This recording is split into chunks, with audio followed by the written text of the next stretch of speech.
Well, it is the middle of the night, and we are back on episode 18 of the Nights On, Lights Off podcast. I'm your host, Will Cladley from the Game Escape channel, joined, as always, by JayShy from Shin Megami Talks. Jay, how you doing tonight? The night is the same as always, not too bad.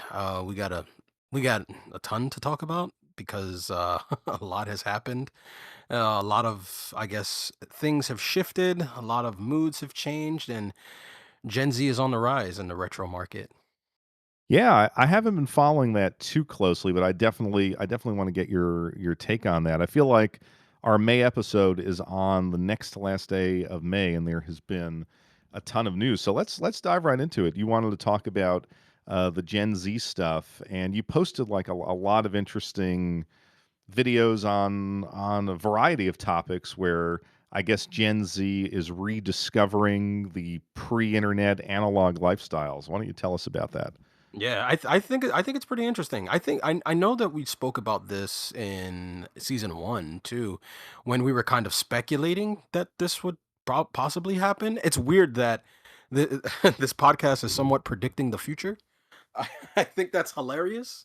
It is predicting the But future, and for the listeners to know, I feel like if they go back and just look at your predictions on games, like what games are gonna be rare, you throw yeah, out these, different tips and reviews and stuff like that, like I think you talked about Signalis on this podcast, yeah, two that, and, I yeah, I picked that up. That is, like, a super expensive game now. yeah. Signal is and the two that pops up into my head like immediately that I said that we're probably going to be rare. You should grab this as soon as possible. Was Signalis and Slave Zero X.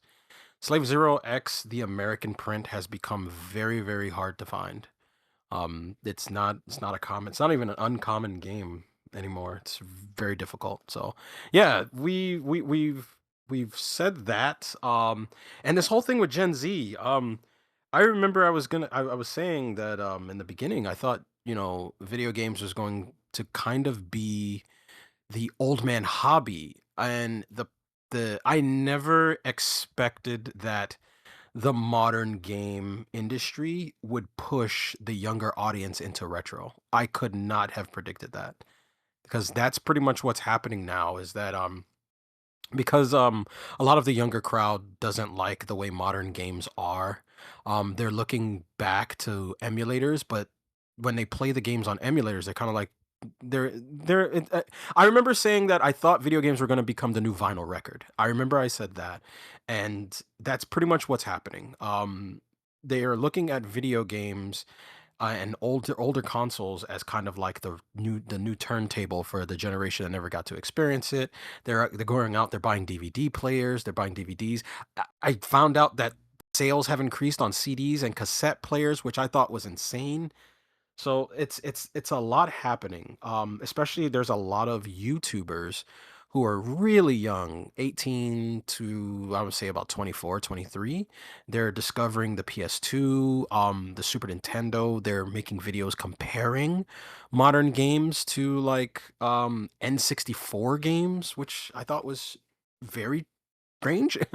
So you have all these YouTubers doing this thing, and then there's like this rise in what do they call it, building something called their retro corners. I thought that was pretty, or the retro nook, which is kind of like a take on the reading nook, but it's a corner in your apartment or your house that has a CRT TV with a Dreamcast hooked up to it, with or maybe a PlayStation 2 or a Xbox Prime. So it's an interesting time we're living in, man.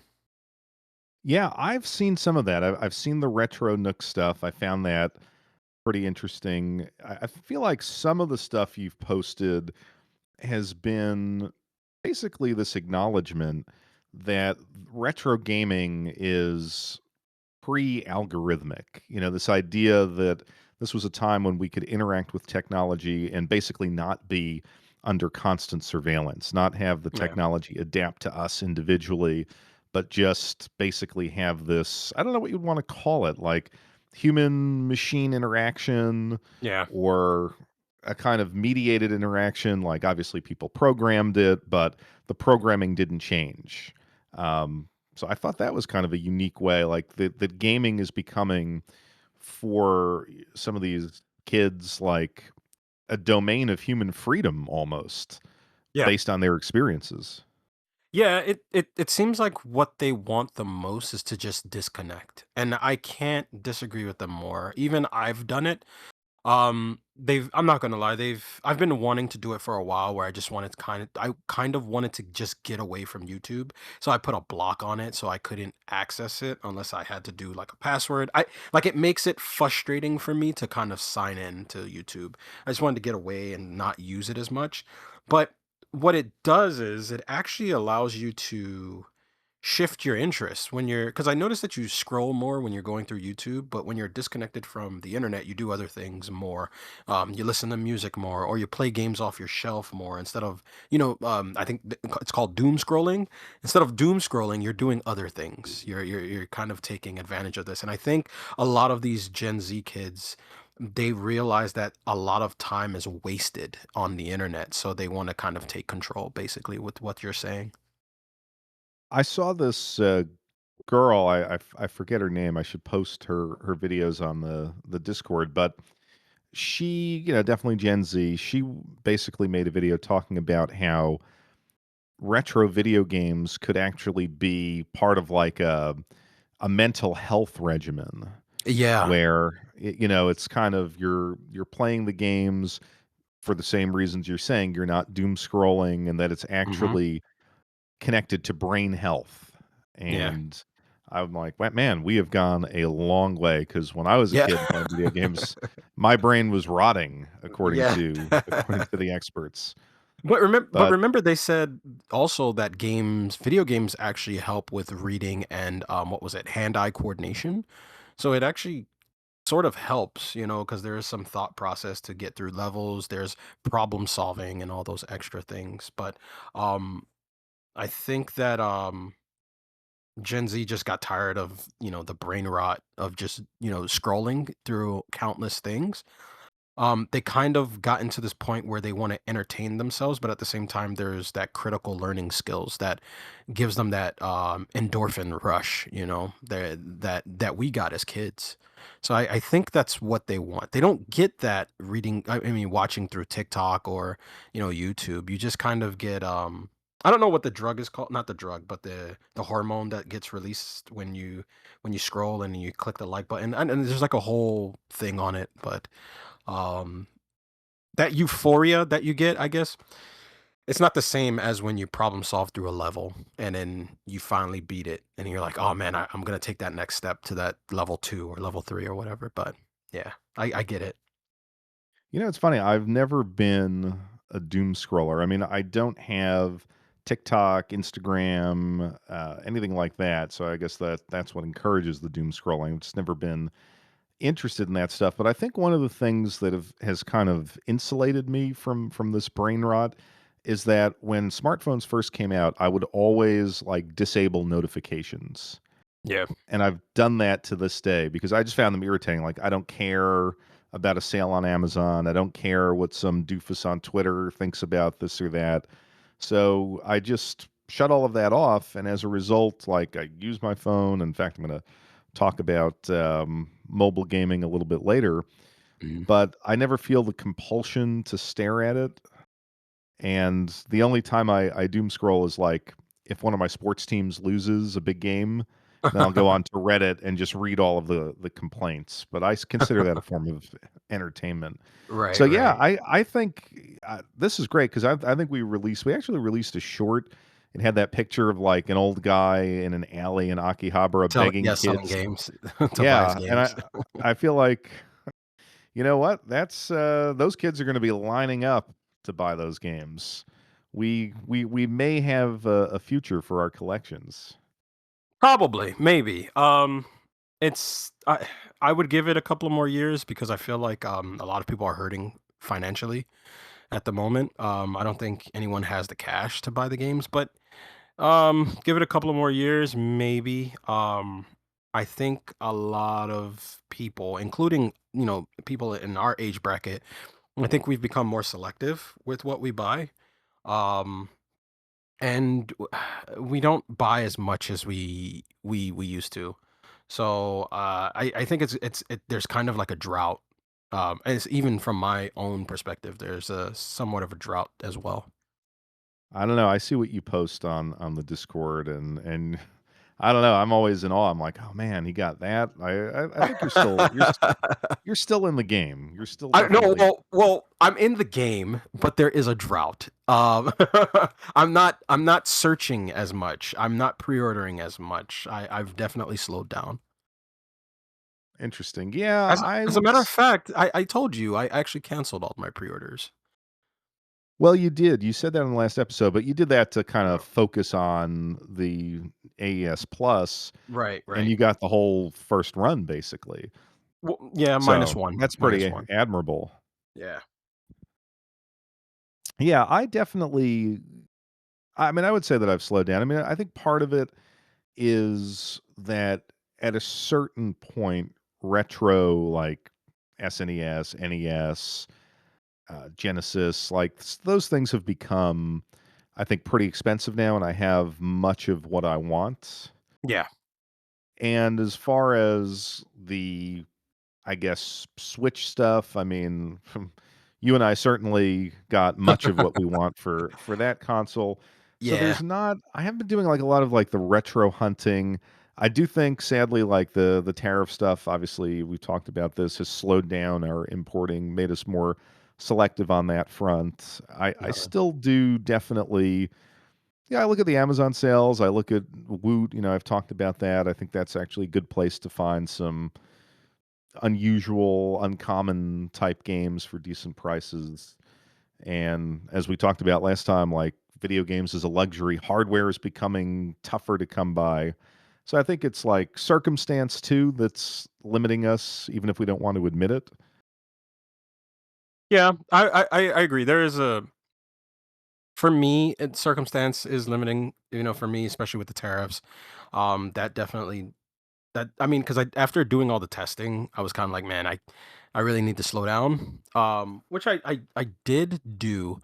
But what it also did is it also made me shift because I still I still buy modern games, but it's not modern. Like, and what I'm trying to say is I buy modern retro games. So a lot of the times I'm like on Kickstarter and I see a lot of people, new like developers who've been in the game for a while or new developers, they're creating, their original games for classic consoles. A lot of the times I kickstart those things because they're really, really good.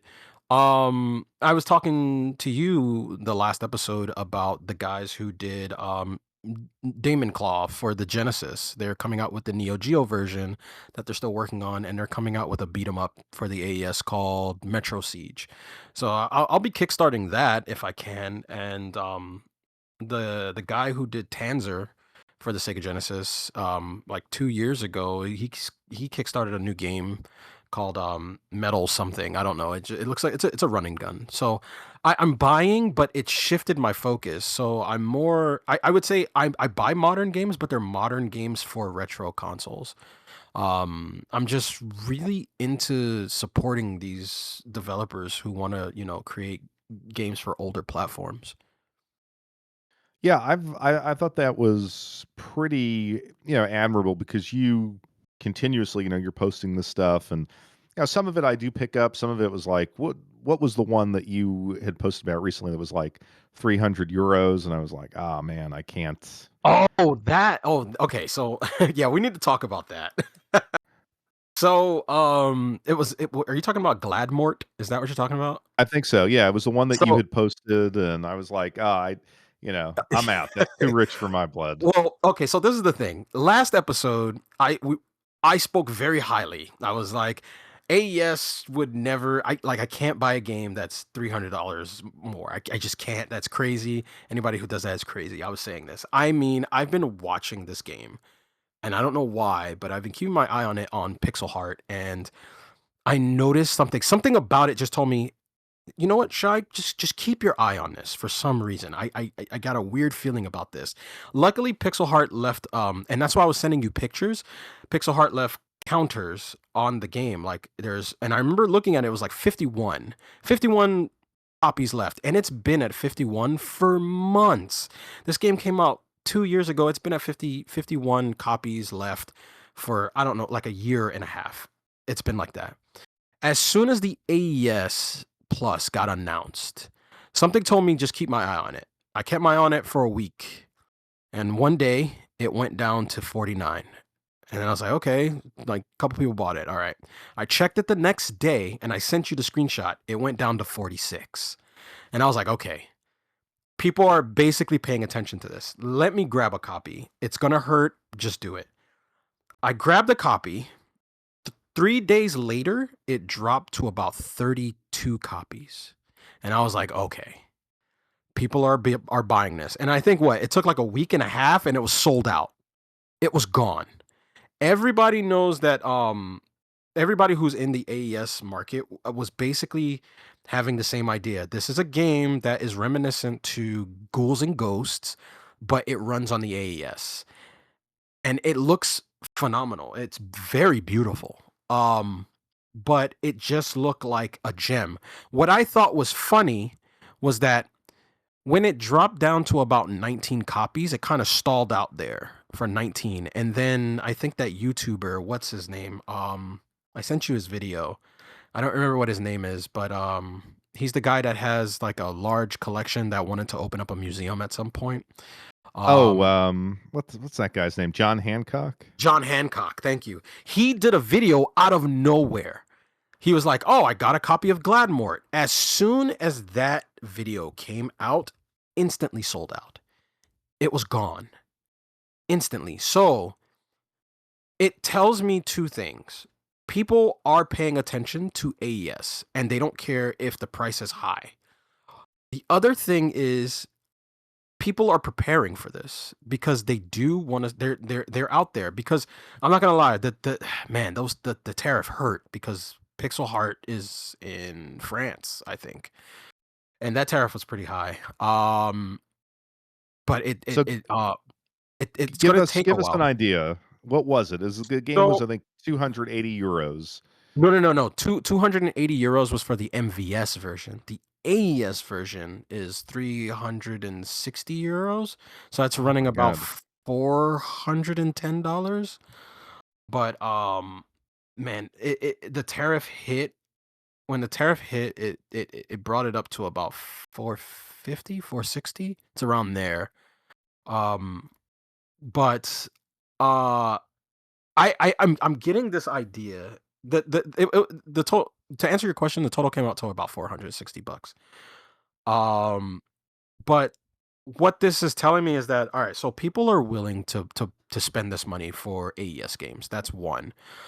But if my speculation is right and SNK can kind of pay attention to this, if they can get in contact with all of these other developers and slap an SNK logo and tell them, hey, we're going to manufacture your game at 90, man, that would explode.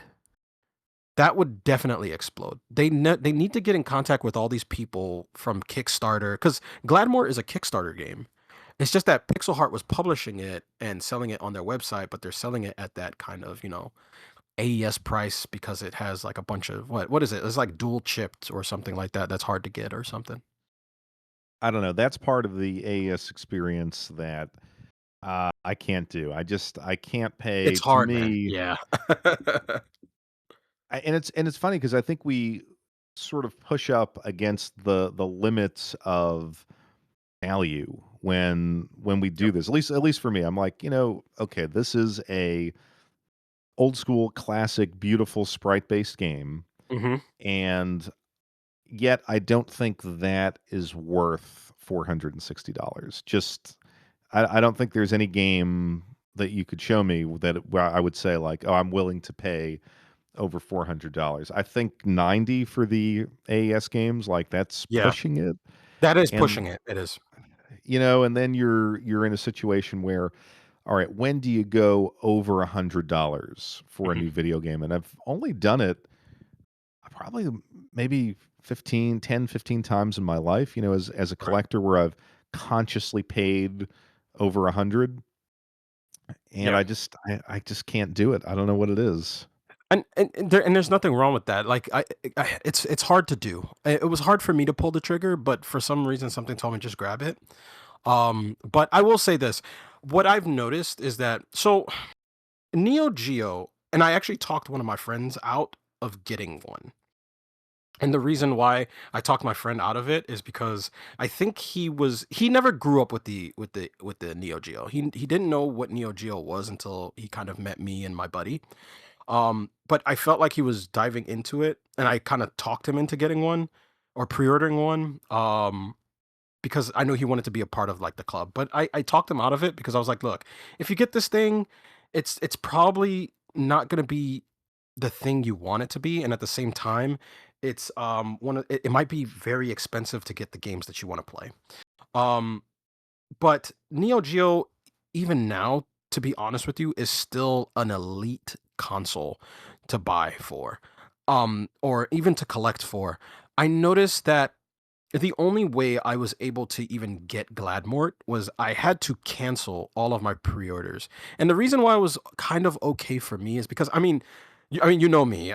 Usually when I pre-order something, I'm in the fives already. Like when I pre-order a box from Tokyo, I'm already in the 500 range because I buy so much. Every month I was pre-ordering stuff.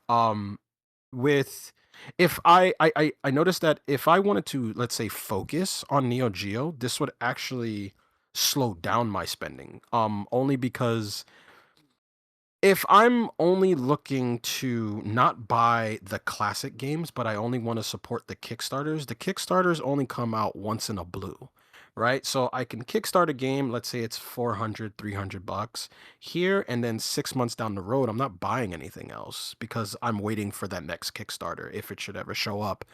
Um, as to when I was pre-ordering things for every month. I was doing $400 this month, another 500 the next month, and another go back down to another 300. It was like that consistently because I wanted all the games from Switch. But now that I've kind of shifted my focus, I'm spending less, but I get it. It's a lot of money. It is a lot of money. But I think it's one of those things where it's like I kind of like the quality at the same time. Like so Demon Claw that's supposed to be coming out for the Neo Geo, it's also coming out for Steam. But the differences between the two versions is that, or the three, well, I'm gonna put Steam and the AES version in the same bracket. The Genesis version is missing some graphical upgrades, and it's missing two characters, or yeah, it's missing two. Well, no, one character. I'm sorry. In the AES version, there's a new character, and there's new animations and all these other things that the guys are working on. Granted, it's expensive, and I do want that version. I haven't bought it because I'm still focused on getting the AES and saving up for that. But I do want to one day have the AES version just because I kind of want that graphical. I wouldn't say graphical upgrade, but I do want to play it on the AES to see how it looks, and probably eventually I'll sell the Genesis version. Um, but I will say if anyone was willing to go into this, collecting for the AES, they have to cut everything else. Like I haven't bought Switch games because, like you said in the beginning, I kind of have everything I want, and I have everything I want for every other console. So I'm kind of focused here. And I'm not gonna lie, I've been saving money, but and I do want to discuss this too. It also made me go through the collection more, to be honest with you. Go through in the sense that now that you're not buying as much, you're playing Right. the stuff that you already have. Okay. Yeah, no, that I've noticed that with myself as well, that when you're not getting, like you said, I wasn't getting a shipment every month, for 4 or $500, but definitely when you slow down, you start, looking at the shelves. Okay, what do I want to play tonight? Mhm. I think that is definitely a benefit, but I do think it's all about collecting styles, right? So if you want to get into the AES, if that's going to be your console, Yeah. then yeah, you do have to cut everything out. have always been someone who has wanted variety, who's wanted a couple new experiences, ideally every month, and I like Mhm. spreading that around to different consoles. So yeah, so for me, the price is going to be the barrier. It's funny as you were talking about this, I was wondering if you knew what the hardcore Neo Geo community thinks about this re-release. Basically, like, are there Yeah. gatekeepers who are like, oh, if it's not from the '90s, if it's not, then it's not real. Yeah, so I've actually done some digging in some of the, well, I wouldn't say digging because I actually was just wanted to see what the communities looked like. They're actually pretty nice. It's not what I thought it was. They're all for it, right? But this is what happened, and what has happened was basically what I predicted was going to happen. Remember when I said I don't think that the prices are going to go up? I think the market is going to split. I think you're gonna have collectors who want to collect the reprints, but you're gonna have the purists. That is a thing. That is a thing. There are collectors who are like, the AES is cool, it's a great idea, we like this. But they are purists out there that's like, I like this idea, this is great, but I want the originals. I want the original prints. And I can completely understand that. But you do have other ones who are getting into the market who are totally fine with having the reprints, and you can tell that they're reprints because reprints have the or the Peggy logo, or it has the ESRB logo that everyone was upset about because people were upset about that. Um, but this is how you differentiate, the reprints from the originals. So they're nice. I haven't seen anyone blow up or say anything mean like this sucks, or I haven't heard of any investors, saying this kind of ruins the market. I haven't heard any of that. So, or seen it Interesting. in so I think that it's pretty tame, and I think it's more or less because the people who were already collecting AES have the originals, so they're fine. Um, the reprints doesn't phase them because the market is split. There are going to be. I did see this though, and I do believe that this is a true thing because even I've noticed it with myself. People who never had an AES that want to get into the AES market are looking at older game prices, or at original games, to see if they can grab those because they want at least one for their collection. Me personally, I can't do that. I can't buy original AES games. Those are way too expensive. Those are triple, no, quad digits, right? Because it's like 1,000 Yeah. plus. I'm not paying that much for a video game. I'm not doing that. I mean, I did 400. That that is crazy. But yeah, man, I had to allocate funds just to get that one copy of Gladmort. So it hasn't Well, arrived yet. It's still in transit. I wanna when you're able to play it, I think we need to do the review. I wanted to let's close out the AES discussion because we Yeah, actually for got a sure. question on the Discord, Yep. and we're not sponsored by the AES folks, We are so sponsored by our Discord Discord members. we are. They feed us the questions, and I think right after our last episode, I believe it was Apollyon asked us, what do we want to see in Wave Two Mm, when Play On top 10. officially. Yeah, he wanted the top 10. I couldn't come up with 10. I got a couple that I'd really like to see, So do but five and I'll do five. all right. Let's do Yeah, it I like think that. I can do 5. So, I even think we mentioned this on the last episode. I'd like to see Sengoku 2. Yep. That was my favorite. I wouldn't mind Sengoku 3 either, but I think if you have to Yep. go for one of that series, I would want number 2. Yeah. Three is a good Super follow up though. Yeah, yeah, 3 is Yeah. good. Yeah. But I'd go Super Baseball 2020. Hmm. That is, Never I played think, a that one. really kind of emblematic of my childhood. Like, remember seeing that in the arcades. I remember they believe they had an SNES version, and it's just a fun sports game. And I feel like you had Turf Masters in this wave. Every wave has to have a fun sports game. Of course. I would want to see Metal Slug too. I think probably a Metal Slug is going to be in really every wave. Of And then course. I have two odd ones, also strangely sports games. I would want League Bowling, which is a weird one. I don't know if you've played that, Nope. but I think it is. I want to say it's from the same people that did Neo Turf Masters. I don't know off the top of my head, but it's one of those quick, enjoyable, fun arcade bowling games. Does like a split screen, two-person mode. Not a lot of in-depth gameplay, but that was one on the Neo Geo that I always enjoyed. And then this Mhm. is a little bit of a, I would call this a sort of a dream, but I think perhaps there, as you were saying, there may be some new markets that emerge from this console. So I'd like to see Baseball Stars 2, Okay. but and I want it to have the complete original arcade ROM. But then I want it to have an option where it is actually licensed by Major League Baseball, and All right. it Yeah. has real teams, real rosters, or even if they wanted to just do like the Japanese Baseball League, just something that updates the game, modern stadiums, but in the Neo Geo style, modern rosters, more teams, and maybe some more in-depth gameplay. Um, because in that game, each team kind of had its strength. But if you're trying to replicate real rosters, you're going to have to maybe expand that. So some kind of modern hook for that. Those would be my five. No, no, no shmups in your list, man. What's up with that?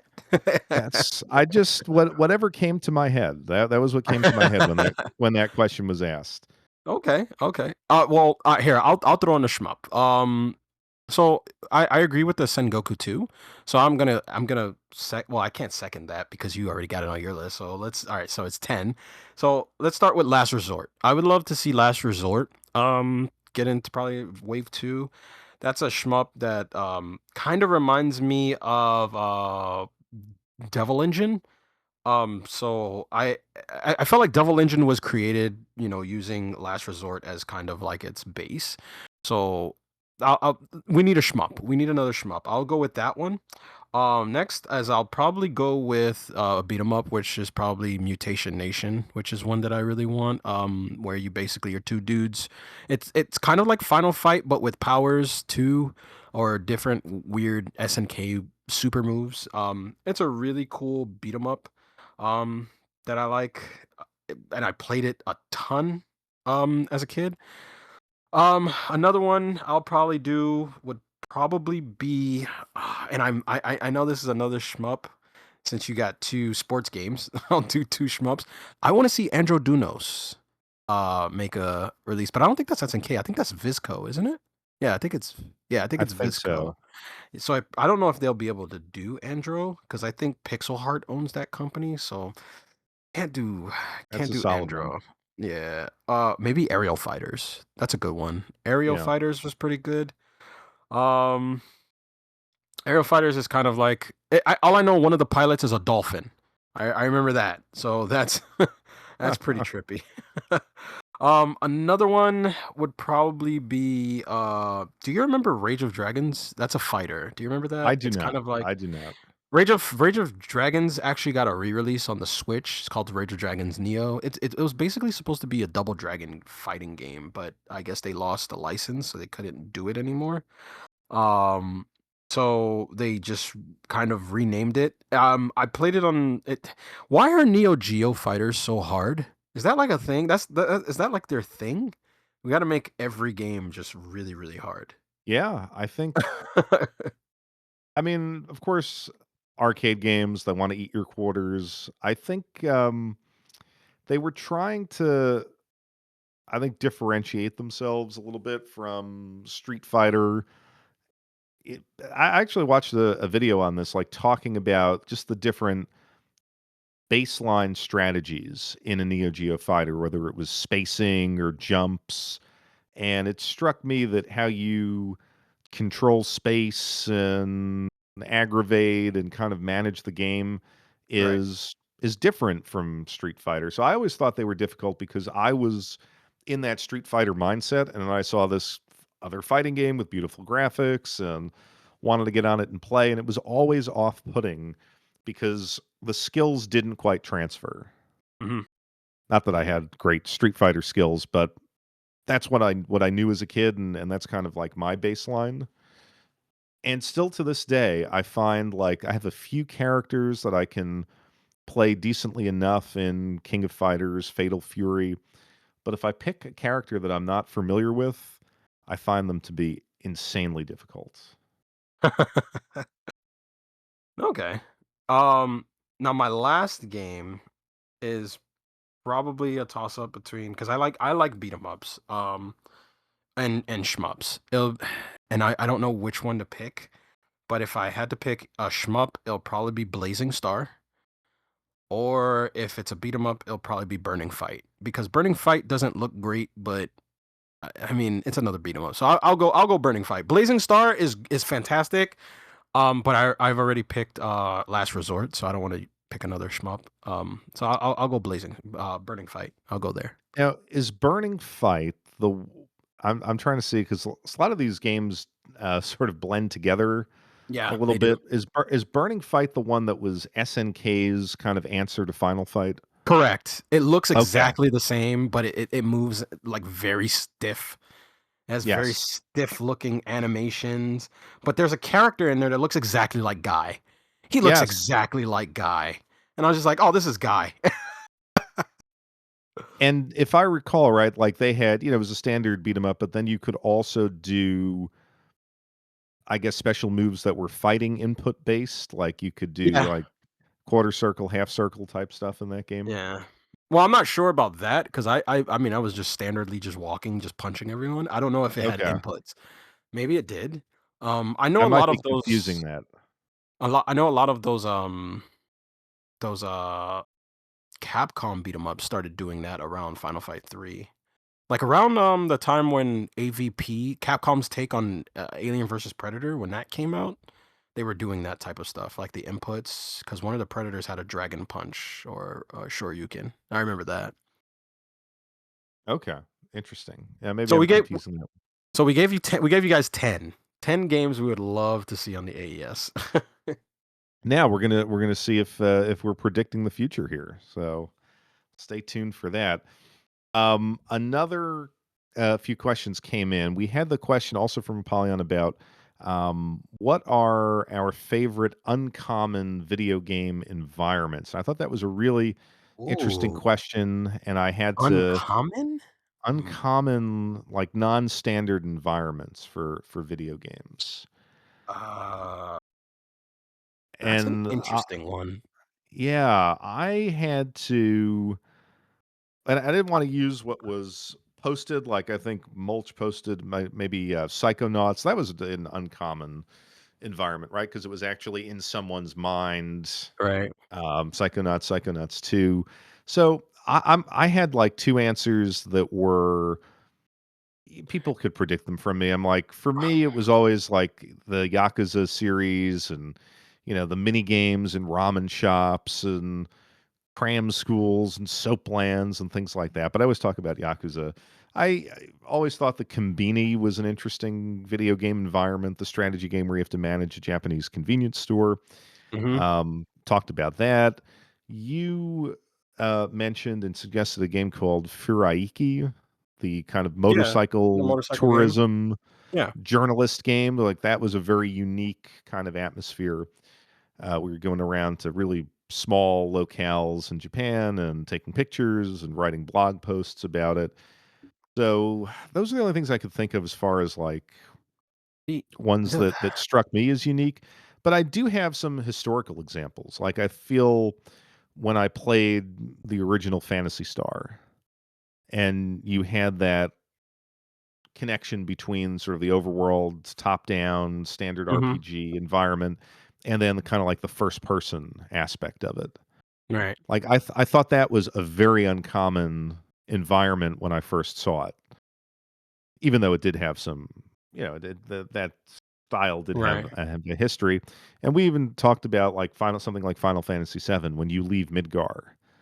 Right, uh-huh. Midgar was an interesting environment in and of itself, and then to see the game open up in the way that it did was also kind of like uncommon for me. But I couldn't think of anything beyond that. What about you? I mean, I have a couple, in terms of environment, the first thing that kind of screams out to me. I don't know if have you ever played Lost Planet 2?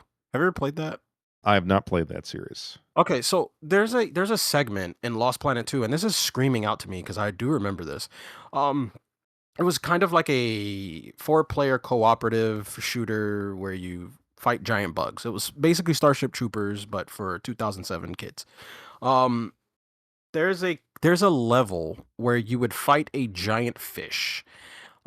And in the level itself, you would have to go to the water, fight the fish, and then you have to like blow up the fish's legs so that it laid on its side. And when it laid on its side, you had to use your grappling hooks to swing inside of the fish's mouth so you can kill it from the inside. And it's just like all these other bugs coming from the like you're basically fighting through the intestines of this giant fish. Um, I will never forget that because you're basically have to work your way down its intestines into its stomach, and then you have to blow your way out. That's basically it. I remember that. That's a good Um, one. I never yeah, knew that one. that I remember that. I also remember, and I'm trying to see if I can really maybe this works. Remember in Turtles in Time, what is it called? Neon Knight Riders, that level where you're on the hoverboards. It's like it's Yes. and you see the 20 the year 2021 69 or whatever AD, and there's that city with the spotlights in the back, and it just looks beautiful and all of that stuff. I don't know if that counts as, as I think an that counts. uncommon environment, but I always liked that particular level. Uh and the music always helps. There's that. And man, another one. I can't think of one. Maybe I would have to say Soul Reaver. When you would bend the world into that spirit realm, and it'll kind of shift things and move objects in one direction, and it creates walls. And I always liked Soul Reaver in that whole spectral plane and shifting it through time warps and all that stuff. Um, have you ever played Soul Reaver? Legacy of Kain? I played the, I guess, release on the Switch, a Okay. while back. Yeah, no, it was interesting. Like, I think struck me as I'd never played it back in the day, so it was like, "Oh, this is very much a game of its time." Yeah. But yeah, I could see that actually. That I I always like that. Because a lot of the times, in order to solve a lot of the puzzles in that game, like if you're stuck in the real world, you would have to shift the world back to the spectral plane, and then the walls will move and bend and create stairs, and then you would have to jump on the stairs and then find a new place to go back into the real world. I always liked that kind of stuff. I thought that would be kind of like a cool, uncommon environment that you don't see most of the time. Yeah, it's funny as you're talking, I'm thinking. I mean, first my thought was when I saw that question, like, I don't think there is an environment that video games haven't explored. So it's kind of hard, like, nothing is so uncommon because you expect everything, but, thinking historically, like, I mean, I think Portal was Oh definitely wow, yeah, that's a good one. y yeah, I mean, obviously, it's kind of become canon at this point, we've all played Portal, and it's Yeah. not anything special, but when that came out, like, "Oh, I'm in this test facility, I'm playing around with the gravity gun and stuff like that." That was unique. I would say probably Catherine also was a Catherine is the pretty puzzle unique game, right? Yeah, that's a good puzzle one. game, Yeah, with the sheep and you're climbing the yeah, wall, and then you have the sort of, the girlfriend narrative going on through traditional anime cutscenes. That was pretty good. yeah. So, yeah, I thought that was a good question. People should leave us some comments of some That's other definitely a hidden. brain rack right there. Yes. That one rocked me a bit. I was like, "Wait a minute, Yeah. it's a good one." And then another one that I had to really think about, a little bit, at least to come up with an answer that was, I don't even know how interesting it is, but people said, what are our top games that were puzzles haven't been remastered? And I was like, oh, Oh, so that's a many good one. games have been remastered, and I just sort of came up like with ones that are obvious, like Earthbound. We all Yep. want a remaster of Earthbound. We all want a remaster of Panzer Dragoon Saga, Yeah. Yeah, which I would love I that. think That'd be the good. source code was lost, and it can only be played on the Saturn, and it's super expensive. Yeah. So then I try to think of one that I'm pretty sure has not been remastered anywhere, and that's a stall on the Saturn. It was kind of like that Oh yeah, the dude with the pastel pink color. hair. He has the Yeah. giant hands with the gems on Yes. it. Yeah, I remember that. Yeah. So Yeah. I think that would be kind of an interesting to have like a 4K high res version of that. And I'll be a little bit boring and say I'd like to see the original F-Zero remastered. Like, Oh, that would we be want beautiful. yeah, like, what if the F-Zero game that we've said on this show a million times, like, we want a new F-Zero. Well, what if it's Yeah. not a new F-Zero, but it's that original game, just, beautiful 4K, 120 hertz, um, beautiful cityscapes in the background. I think that would be fun. And the last one, I was like, "Oh, man, I can't think of another one. What would my 5th one be?" And I would say, Bonk's Adventure. That's a good one. And, like, 1, 2, 3, make it a package. I don't know if that has been, like, did it have an No, iOS type of release at some point? That I don't know. But to my knowledge, it hasn't been released on a major console.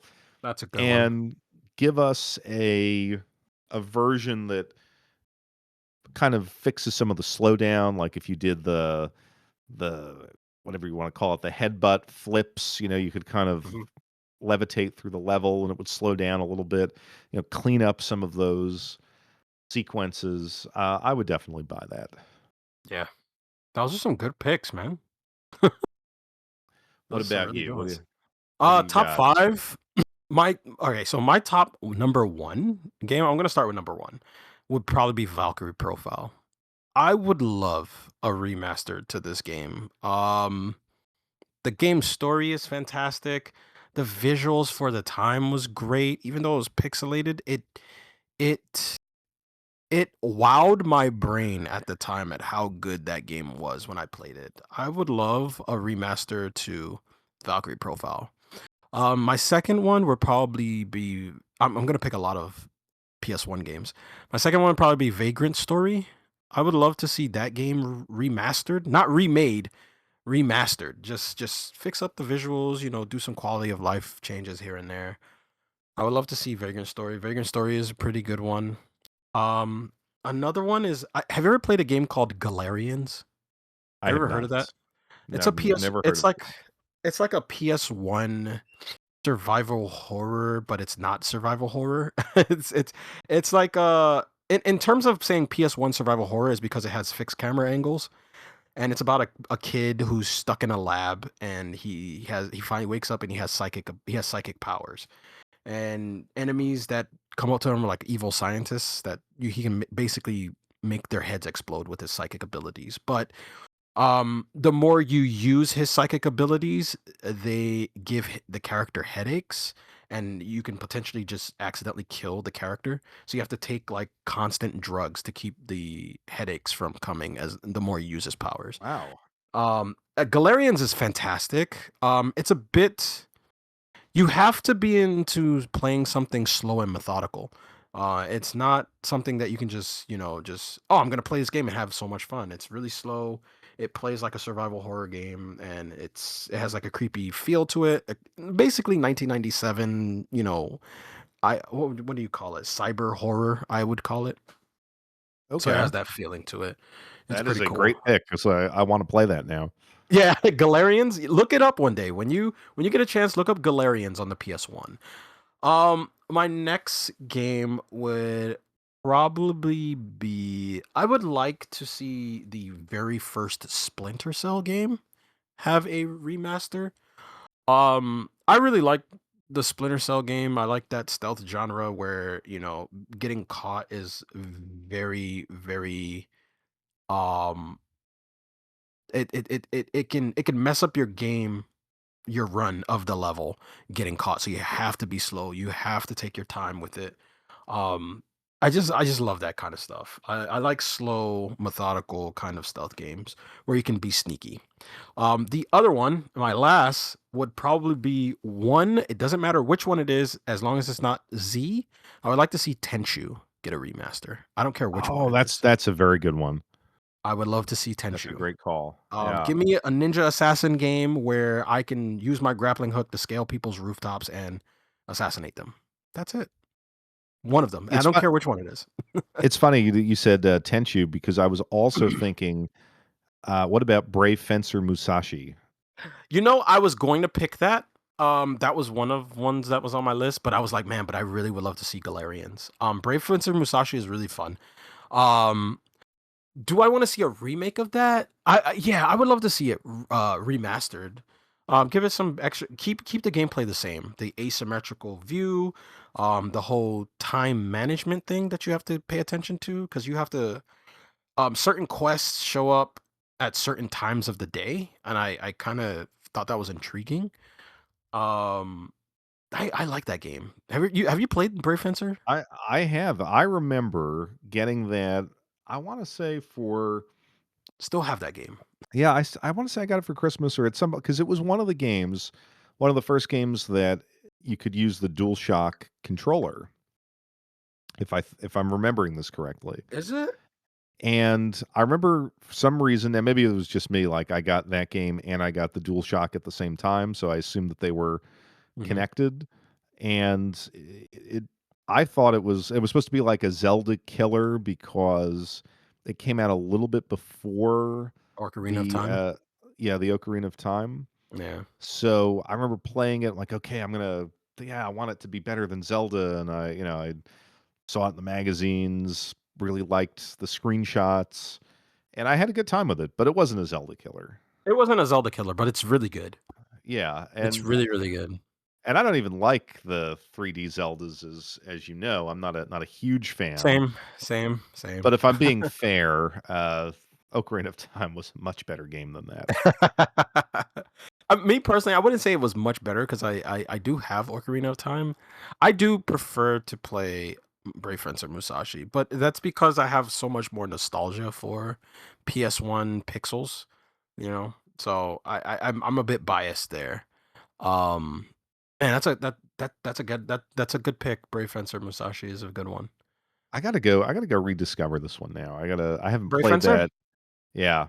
That should be I one of the don't games on our list, eh for our random book club meeting or whatever we yeah, call it. that should be. That It should should be. be Brave Fencer Musashi. 'Cause I don't think I've turned that on since I was in high school. I think I played it the last time.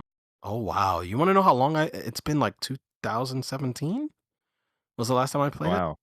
Yeah, that was the last time I played Brave Fencer.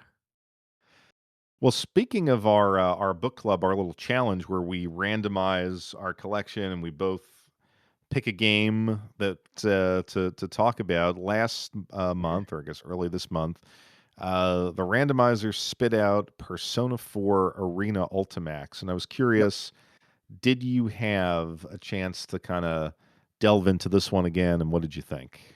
Yeah. The game is still good. It's not a bad game. Um, However, I will say that Persona 4 definitely has its own kind of unique gameplay functions. Uh if you're used to playing something that's a bit slower and a bit more stiff, like I'm more used to playing something that's more Guilty Gear best based or Blaze or Blaze Blue. I like those kind of fighting games. Persona does not play like that. Persona is very fast, very chaotic. It's all over the place. Yeah. I do have my fun with the game. There's nothing bad that I dislike about that game. Probably except for like the final boss. I don't find the final boss very final bossy. I guess I do like Labrys though as a final boss in the first game. I thought she Okay. felt very final bossy. But yeah, it was standard fare because I played so much Ultimax back in the day. Uh The only thing I will say is that I don't like the fact that they updated a lot of the characters compared to the first one.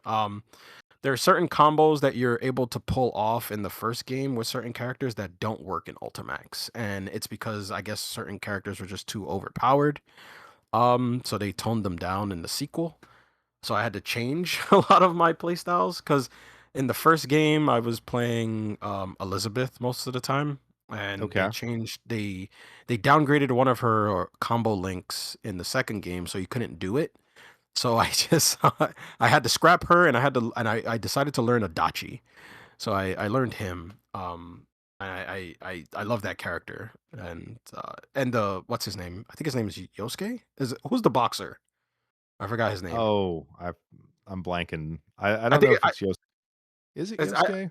it might be Yosuke. I don't remember, but I like that character, the boxer guy, the one that basically has the persona that spins the globe. I think what's his name? Atlas, and it brings Yeah. the fighters closer to you, so he doesn't have to dash into them. I like that. So yeah, it's standard fun. It's Persona 4 Ultimax. What about you? Yeah, I'm my main character is always Chie, and, you know. Bow girl, Power Ranger. Yes. Yeah, oh, yeah.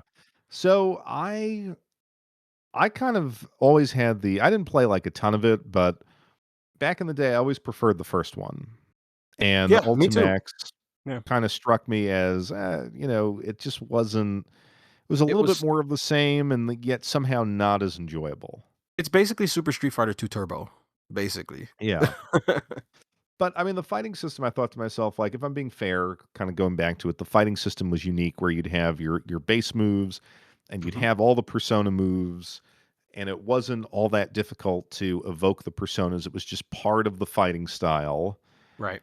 and then at some point, you would exhaust the persona abilities, which kind of created a tension, right? I mean, I couldn't think Mhm. of other fighting games where your standard move set was reduced mid-fight or Alright. could be reduced. Like, you had the Samurai Showdown where I guess you could lose the weapon. Yeah. So, but other than that, I couldn't think of an example of that. What I kind of remember and didn't replicate in this playthrough is, like, you certain circumstances would allow you to take or deal out status effects. Yeah, certain people had those. Yeah, and but I couldn't remember exactly, like, what they were or how to do that. So one of the status effects is if you're too defensive, the game will punish you. If you're holding back too much, like if you're walking back and you're playing too defensively, the game will give you the ailment that you take double the damage if you get hit. The game wants you to be aggressive, basically. Um, the other status effects are kind of like your poison. I think Chie does that, or Nauta, the one the detective girl with the gun. She can do status effects too, I think. But there wasn't too many status effects that I could think of. Because I never really played with characters that had status effects, but I know that they exist. Like poison, freeze, I think was done by what's her face, with the whip, or no, the fencer sword. I forgot her name. She wears the fur coat. She's the rich one from I'm Persona so 3. I'm I'm so I'm bad blanking on, out on these. I'm blanking out on these yeah. names. Mitsuru or whatever her name is. Maybe that's it. I don't remember. But she does freeze. There's certain status effects. But there's not a lot of like buffs or anything like that or moving fat. Wait, no. I think what's his name does Suku Kaja, which is basically the speed. He's the one from Persona 4 that has the ninja persona, and he does like all the green wind or whatever. I Mm. don't remember his name. But I think he has the speed, so he gets the speed buff or whatever. But yeah, the status effects weren't too prevalent. But I going back to what you were saying about exhausting the persona, um, in the way it works is that you can use the persona as much as you want. It's if they get hit, then you'll lose like their persona cards. So that means if they keep getting hit, then you have to recharge those cards and you lose the ability to to call them back again. So it's whenever you call them and they get hit, they go away. So Um, but other than that, yeah, I don't really. There is no. I mean, it's standard fare. Like I said, it's a Persona game. It's Did fun. did you ever? Because I mean, I recall that it was, yeah, it had a really good story mode, like visual novel type story, and Uh-huh. I said to myself, all right, I'm gonna, since it came up, since we're gonna talk about it, I'm gonna actually pay attention to the story because I always just kind of like click through. I want to do the fighting, Right. and I couldn't. I just didn't have time. And I I'm when gonna be I honest, man. I was, skipped it. yeah, I skipped it. I was just like, I just want to fight. I just want to play this game. Yeah. So I guess that was not a strong suit. Like I don't know. And people who have played it, who have actually read it, watched it, whatever you want to say, have said that it was actually pretty good. Probably. Um, I don't know. but for me, I can't do it. I can't sit there. I can't knowingly play a fighting game and then read through a half hour of a visual novel. I'm gonna be honest. The only two fighting games where I was kind of engaged and knowing the stories were all Midway games. Unfortunately, they were not Midway. Is that what they're called? Who's the guy? NetherRealm Studios. Those guys that do Mortal Kombat Oh games. yes, yes, Those Mortal Kombat stories are good. yes. And what was the one that they did with DC? The DC Universe stuff? Mortal Yeah, Kombat versus DC. DC. It was That's a great absurd. game. It Yeah. was absurd, but I was reeled in. I was like, "Oh, I'd watch this story. This is stupid," you Yeah. know? So, those are the only 2. I've Mortal Kombat 9, I think. I like the story in that, and Mortal Kombat versus the DC Universe. Okay. Yeah. So I'm glad to know that I wasn't alone No, on no, that. not at all, not at all. But it was I thought it was an interesting pick to kind of go back to that because that's one that I haven't played Wait. probably since its release. Before we continue, are we doing Brave Fencer Musashi, or do you wanna randomize this? I Or do think we you got to wanna randomize it. I think that's the fun of it. I hope it lands on Brave Fencer. I just, there's something about like not knowing, doing the three passes, That's true, yeah, yeah. and landing on something that you have no idea, like you didn't expect to play it, and it's on the menu for that month. I don't know. I've just enjoyed that, but Yeah, hopefully it'll come up. I enjoy it too, yeah. I'm gonna see what it pulls up. I'm gonna randomize it right now. Yeah, we gotta. So this is going to be fun. We Let me see. could do this all Oh, night here. wow. It gave me Bust a Move 4. Bust a move. Oh, we got to do this. Bayonetta 2 was my first go. Well, no, pick PS1, like, filter PS1. it to Okay. PS1. Yeah, filter it to PS1, and then randomize it.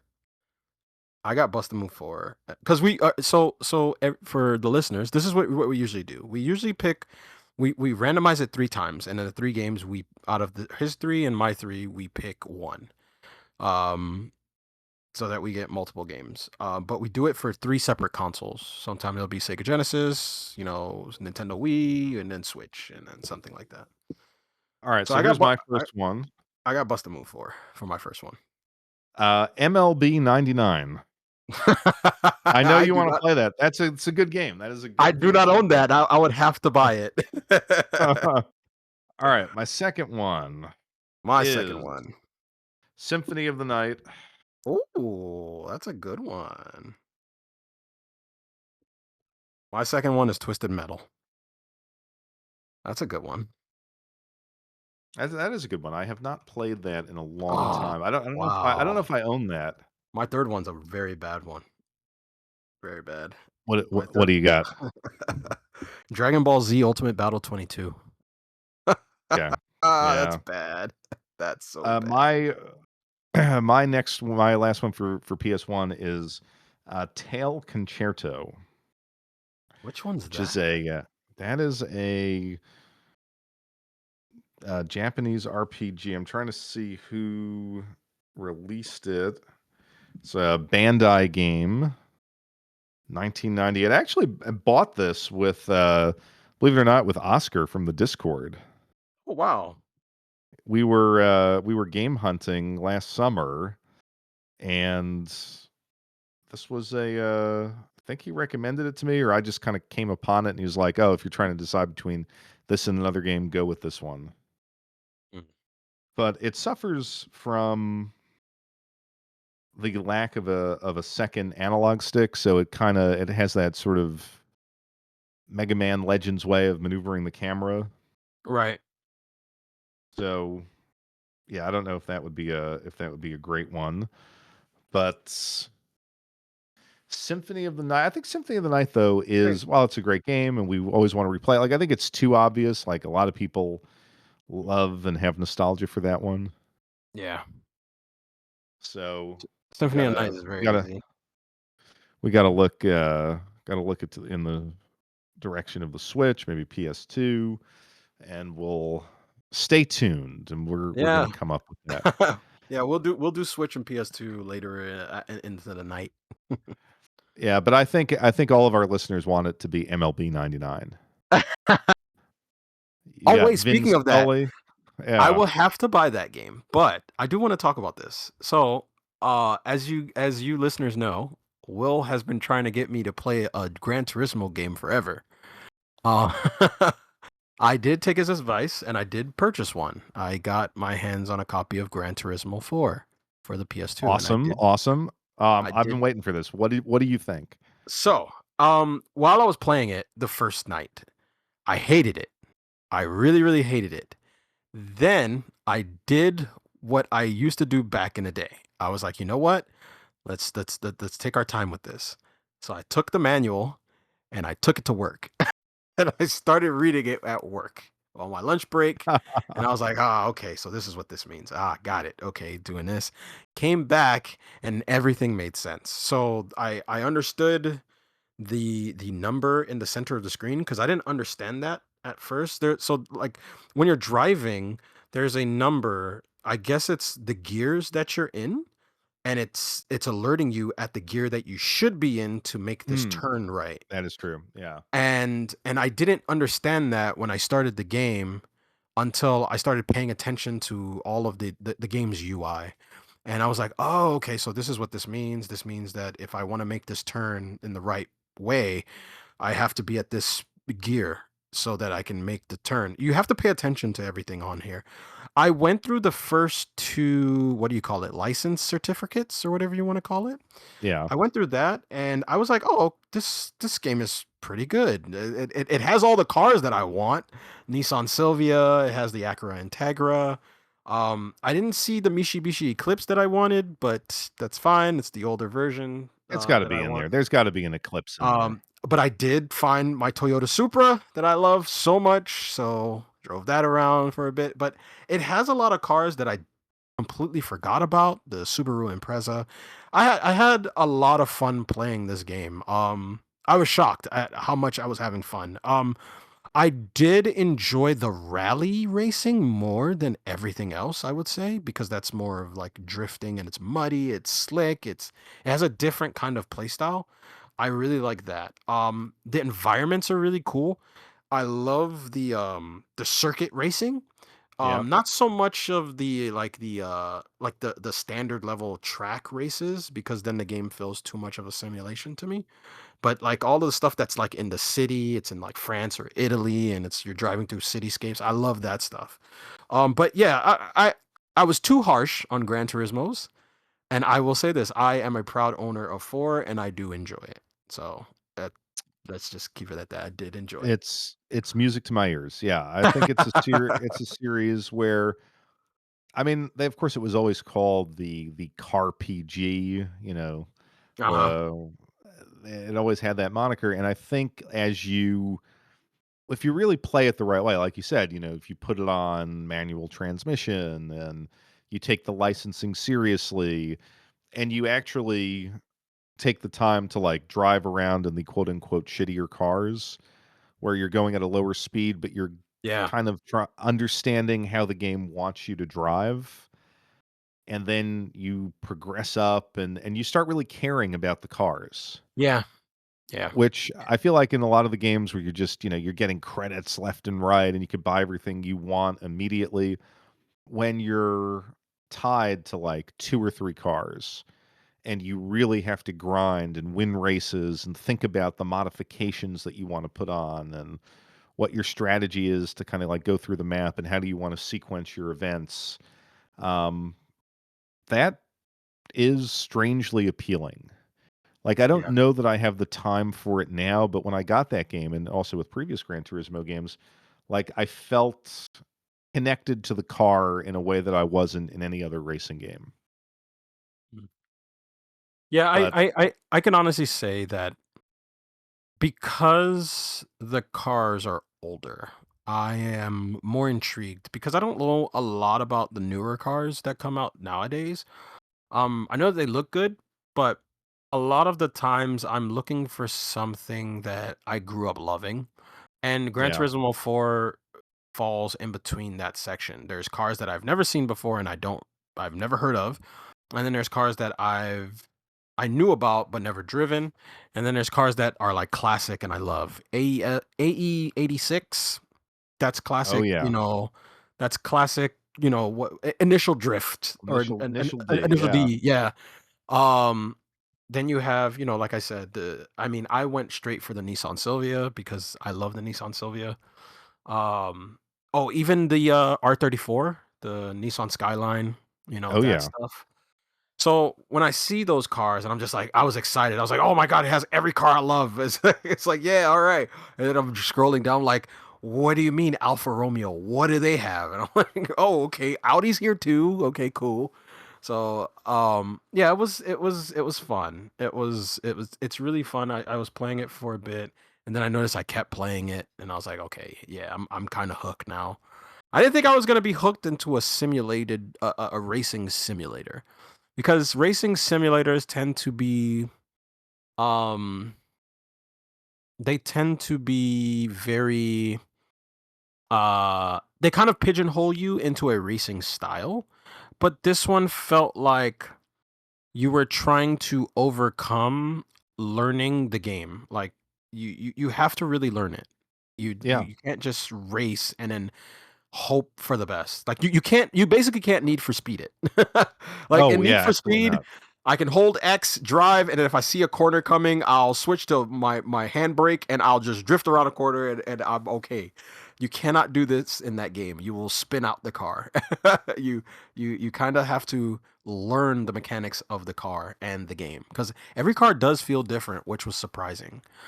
Yeah. Um, It was one of the I first games to really capture like, "Oh, okay, there's a significant difference oh in yeah, front wheel drive to rear wheel drive," oh my or, god, yeah, power, just like how do you control the power of a Ferrari? Like, this is a real problem. Like, if you gun one of those cars, not yeah. that I've driven a Ferrari, but my understanding is, like, you're gonna lose control pretty quickly.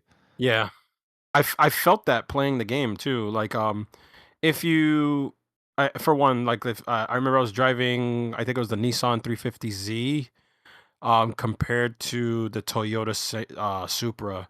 The Supra tends to be heavier on the turns and corners, than the 350Z. The 350Z, it kind of it's more slick. I would say it moves into those turns a lot easier.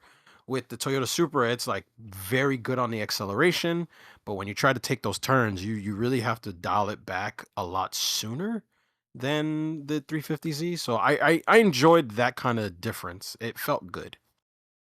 Yeah, and I think it's like the right amount of I'm not gonna call it arcade 'cause it's not arcade, but it's not like super simulation, like, it's got that nice balance of video Yeah. game plus simulation. I mean, it was funny as you're talking about this, like, I remember when I tried to play the ultimate simulation racing video game. I don't know if you've ever heard about iRacing. No. So it's like an online racing game, and the people who play it, like, they believe that they are race car drivers. Like, you need a wheel.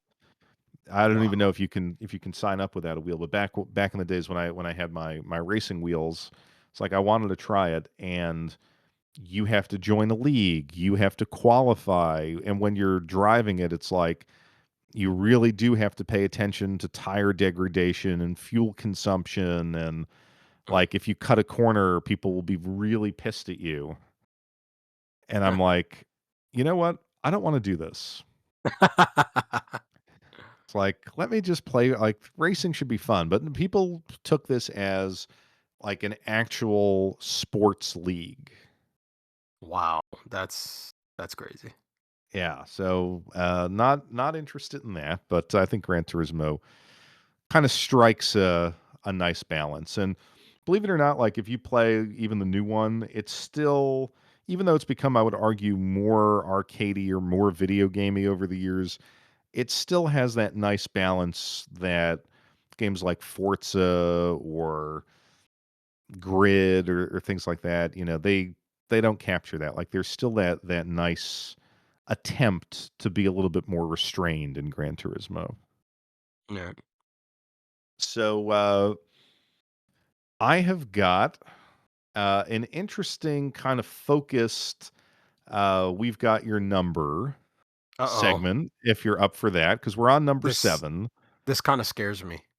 And I said that because we used to have like these massive lists, and I predicted that it's kind of like we went up the numbers, the list would get smaller, and so we've been hovering around 16 games, and I've got 16 tonight with 7, but this is a very interesting one because 4 of the games are from the same series, and of course our listeners know exactly what that is. But I think we're going to have some interesting matchups. I think we're going to have some interesting discussions. So, are you ready for We've Got Your number 7? Uh-oh. So the first one, and I put these through a randomizer, and you do get some interesting head-to-head battles. I think the first one though is going to kind of be a blowout, and that's Super Mario RPG Legend of the Seven Stars versus Final Fantasy VII Rebirth. Oh, And so like Final Fantasy VII, this is not the remake. This is the one that came out like a year right. or two ago. Right. And I say it's gonna be a blowout because like I personally, when I played Super Mario RPG, I was enthralled by it. I love that game so much. I thought it was Yeah. just, my God, Nintendo, Square Enix together. But I'm I gonna could be see honest. someone who breaks it down and maybe goes with Final Fantasy VII I'm gonna Rebirth. be honest, man. I played a little bit of Rebirth, and me personally, maybe it's because I'm jaded or I'm old. I didn't care much for it. I really didn't. I'm gonna go Super Mario. I'm gonna go Super Mario as well. I'm glad you said. I thought you were gonna make a case for Rebirth. No. I Rebirth like I liked what they did with the battle system for the remake that It's we're gonna get fine. to Yeah, in a yeah. little bit. Like I thought they did a really good job with that. When they got to Rebirth and now you're out of Midgar and you're exploring, I felt like it just became like a very standard modern video game, a lot of fetch quests, a lot of side quests, and I felt it ultimately got kind of boring. Yeah. Whereas It just feels like a standard fare action game to me. Um, it's not a bad thing. It's just that going up going up against Super Mario, like if I had to pick, and this isn't even nostalgia talking because I mean I've said this before. I didn't play much of Super Mario RPG, but I have played it. I played more Final Fantasy than anything, but I still would go Super Mario because there's something that's more, I don't know, fun about that game. Rebirth, exactly. I didn't have fun playing it. It felt like I was playing another game that was kind of like 18 other games that I played in that same generation. Exactly. That's a perfect way to summarize it. That's how I felt. So Yeah, we're and gonna it, we're gonna have Super Mario RPG move on. yeah, and again, it's not bad. It's not bad. It's just compared to that, I much rather play Super Mario. So this next one might be a little unfair because it is, and I do this by historical impact, but also aggregate score. And Okay. Gran Turismo 7 was there, and so I had to take it. So we've got Gran Turismo 7 versus Ultima 7. I think it's called the Black Oh, Gate. is that And the MMO? no, this is the old school like 90s. I'm not going to say point and click game because it is a strategy RPG. Click here, move your guy here. I didn't really play a lot of Ultima. Um, some people I Uh, knew had it. It yeah, it a lot was of in my the friends play it. magazines. Yeah. I played it, I don't know, maybe I never maybe played once or Ultima, twice. so I can't even give my 2 cents. Uh, I've seen Gran Turismo in action. I've seen Ultima in action. Yeah. Now, if I would pick which one I would sooner play, I would play Ultima. Yeah, But I I it looks a little tedious. Like when I try to refresh my memory, I'm like, I know that I know that I've played this game once or twice. I know that mhm. a friend had it. This can be a theme through this episode because one of my friends got was one of the first to get like a CD-ROM computer, like a really good computer that could game. And Uh-huh. so I experienced a lot of these games on his computer. So, but it didn't connect with me then. It felt a little awkward. And when I went to look at the control scheme now, like it does look, I don't know, it would look very tedious to play, but it did a lot of interesting things. Like it was a very, very complete RPG. Okay. Gran Turismo 7 is a good game. Like I've played it, I've enjoyed it. I think it corrected a lot of mistakes from the PS4 Gran Turismo. I it's hard to I don't know, it's hard to go against that. That the one we're So going what do we with? do? Are we going I with don't Gran know. Turismo? Because I'm fine with going with either one, because I've never Yeah, played both of them, but I'll let you pick this one. I would lean in that direction. Again, it's Okay. familiarity. Like I don't know enough about the whole Ultima series to know how 7 stands in relation to the earlier ones or what it influenced. Mhm. But I feel like as far as like a strategy RPG, there are other ones that I would want to play. So let's go with Gran Turismo. Why not? Sounds good. Now the next one, keeping with this PC tradition. I don't know if you've heard of this game or have seen it in action. The Seventh Guest Yes! versus Ridge Racer 7. No, don't do this to me. These are both good. Seventh Guest I played, Ridge Racer I played.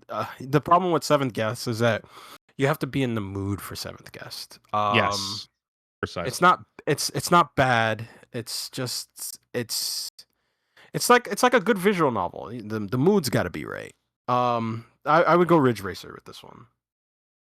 Yeah, and just so people know, like Ridge Racer 7, this was the Ridge Racer on the PS3, Yep. and Yep. well, I don't know if it was a launch game, but it was pretty I think close it's to a launch launch. game. Yeah, I It think was it's a a launch launch game. game. Yeah, I think Yeah, so. and it was I think it It's was fun. 1080p 60. Yeah, it's fun. It's a really good game. Yeah. It's a really fun game. I'm gonna lean in that direction. The Seventh Guest, like you're right, you not only do you have to be in the mood for a visual novel, but I think you have to be in the mood for that full motion video early to Yeah. mid 90s type of game. Like if I recall, right, the concept is you're in this mansion and there were murders or something. Like a lot of people are apparitions. Yep. And like you're reliving scenes that happened at an earlier time. And I remember being really impressed by that. Like it was that game and Myst. Myst And they both was another good one. Yep. yeah, and it struck me as like they were both so different from what I was playing on my consoles. But I also even then had the sense like I don't know if I'd like I wouldn't want to sell my consoles to play these two games.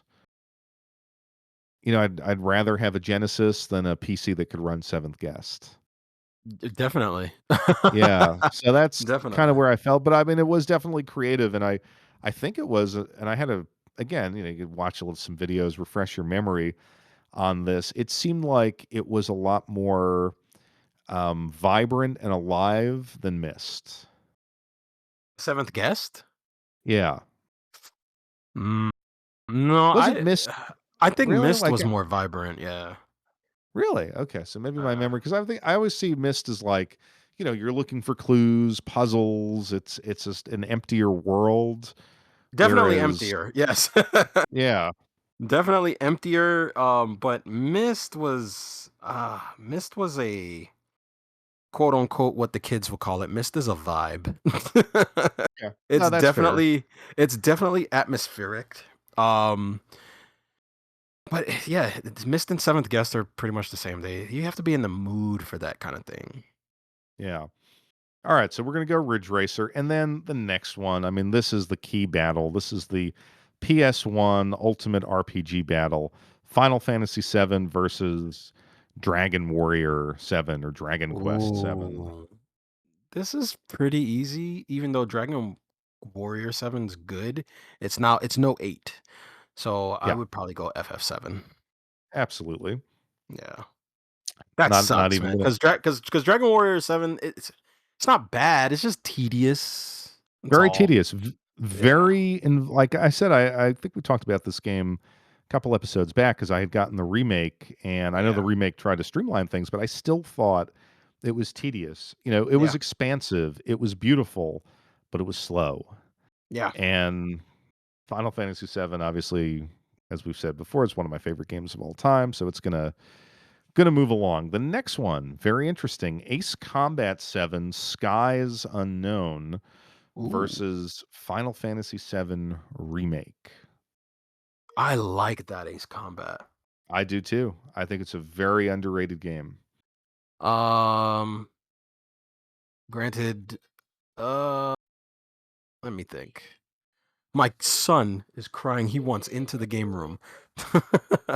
See, like It father, like son. I know, I know.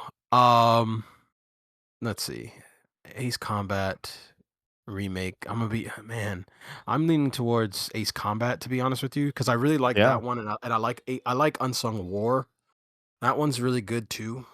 Um, yeah, I gotta go Ace Combat. I'm sorry. I hate to. I mean, I kind of like hate to agree. 'Cause I don't want to be like someone who craps on. Oh Yeah. well, it can't be the because I didn't feel that way. I liked the Final Fantasy VII remake, and it was, I think, thoroughly enjoyable until you got to the end. And I think I've said Yeah. this either to you or on the show before, like, I felt like they took a very cheap way of altering the story that I think a Mhm. lot of movies do. It's like, we don't wanna really think about how to write this in an intelligent way, so we're gonna do something that lets us have complete freedom to rewrite everything, and that bothered me, but I had fun throughout most of that game. The Yeah. Ace Combat 7, though, I thought was like it was just a great. I think the series has always done a great job of looking very clean and realistic and making you feel like a fighter pilot while Yeah. still giving you very, like, console arcade-like crisp controls. Like, it's not hard to control those planes. A lot of the times the missions were hard. All the missions in Ace Combat games are hard. Yeah. They're all hard. You You know know what's you weird know you too? know It's like go ahead, I'm sorry. No, I was gonna say they are hard, but I feel like in this one and a couple of the newer ones, they had a control option that was like, I forget what they call it, like precise control and or pro control, and they give you a little warning like selecting this will make this game harder. And yet every time It I lets you I know. select it, I think it's actually easier to play You because feel it gives you like more control over the aircraft and right. allows you to. I don't know, I just felt like that was the control scheme that worked best for me. It didn't Mhm. change the fact that the missions were hard, but it made the planes easier to handle for me. I don't know. Yeah, I always play on the hardest controls because that feels natural to me. So it's like you have what the left stick does the tilting and the rolling, and you have to kind of modify it by tilting your plane and then holding down to move to turn the plane. So you have to Yeah. kind of rotate that. That's those the harder controls make you feel like like what you said, it feels more accurate. Now, if you put there's another game that actually has that exact same option. It's not Ace Combat though, but it is kind of like a cartoonish flight game. It does the same thing. It's on PS2. It's called Skyrunner. It's made by Atlas. It's a really good game too. But it has the same controls where you have to tilt the stick and then kind of pull back on the joystick to move the plane up. I also agree. Those controls make the game feel better. So I So also are we agree gonna with that. go with Ace? I think we got to Yeah, go with I'm Ace going with Combat. Ace We'll go. Combat. Yeah, because Okay. we're talking about Ace Combat more than Final Fantasy. Well, I guess we should probably discuss Final Fantasy as to why is like so like Final Fantasy Rebirth isn't bad, right? It's not a bad game. Well, I this is did the play remake. This is not the not rebirth. Rebirth, Remake. I've played a little bit of Remake and it made me feel the exact way I felt about Rebirth is that it just feels like another and it's visually it looks great. But I didn't and I probably didn't have fun with the game mostly because battle system's fine. It's not terrible, but I've played other games that play like this, like but I'm more into it. And it was what was the last Legend of Heroes game that came out? What's it called? Can't I remember. don't know. I don't know if it's Sen no Kaseki, but something. No, I don't remember what it's called. But it's the game that's after not Legend of Heroes, not Trails of Cold Steel, but the one after that, the recent one. Kind of almost has the same gameplay, but you just I was more into playing that game than I'm more into playing a remake of Final Fantasy. And it's probably because I kind of know where this story is going and I'm not interested. That might be it. And then the changes that they make makes me even more not interested. Yeah. It's like I don't really like the changes. So like I remember one of my biggest pet peeves of playing remake was like the suspense and buildup before you see Sephiroth is so masterful in the original that they Yeah. completely tarnish it in the remake. It's like you should have just did it again. Like just don't show him to us because it makes us want to see him more. It's more interesting when you don't know what this character looks like. You haven't seen him yet, even though we know what he looks like. The buildup is so good in the original because when you're going through the Shinra complex, the way he just demolishes it.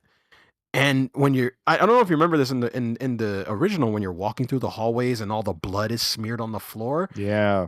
Fantastic. They completely don't do that in this. And even with the snake thing, it's like it was lame. It was so lame. It was the way it looks in the original compared to the way it looks in the remake is just horrible. Like the way he like because you're thinking like how can a guy cuz when we were younger, we've all tried to fight that snake. And the snake just completely obliterates us. But to get to the end of that cave to see what this one guy does to this giant serpent is fantastic. Yeah. And they completely ruin it in the remake. It's just like the game was doing so much wrong that I didn't like, so I just kind of wrote it off. So it could be that, but I'm No, still gonna go with I think that's fair. And I think people are going to listen to this and be like, "What are they talking about?" Ace Combat has always been, I think, kind of a sleeper series, but this it is is. Yeah, maybe one of the best ones, if not the best. So yeah. it goes ahead. The next one is kind of an interesting one. You've got Mario Kart 7 versus Tekken 7. Mario Kart 7 being the one on the Um, 3DS. I gotta go with Tekken on this one. Mario Really Kart, yeah, interesting. Mario Kart 7 is you know what, and it's probably because I don't really enjoy playing Mario Kart on tiny screens. That's probably it. Um and I'm picking Tekken 7 because when I'm man, I really wish we were on 8 because I really Yeah. like Mario Kart 8. Yeah, so I mean Tekken, so you know my thing about Tekken. I think when they abandoned the bespoke engine that they used for all those years, Yeah. it was no longer Tekken. Yeah. It was an Unreal Engine, whatever they used, uh, game with a Tekken skin. Yeah. And Tekken 7 was, I felt that way about, like, to me, it was a disappointment. Like, wait a minute, I came from Tekken 6. I came from, the Wii U game. I love this series. I love the feel of it. And this is replicating that, but yet it's not that's that series that I loved. Alright. Mario Kart 7, like, I would go with it only because it obviously was the only Mario Kart in 3D. Okay. which I wouldn't say necessarily made the game like made Mario Kart better to be in 3D, but it was unique.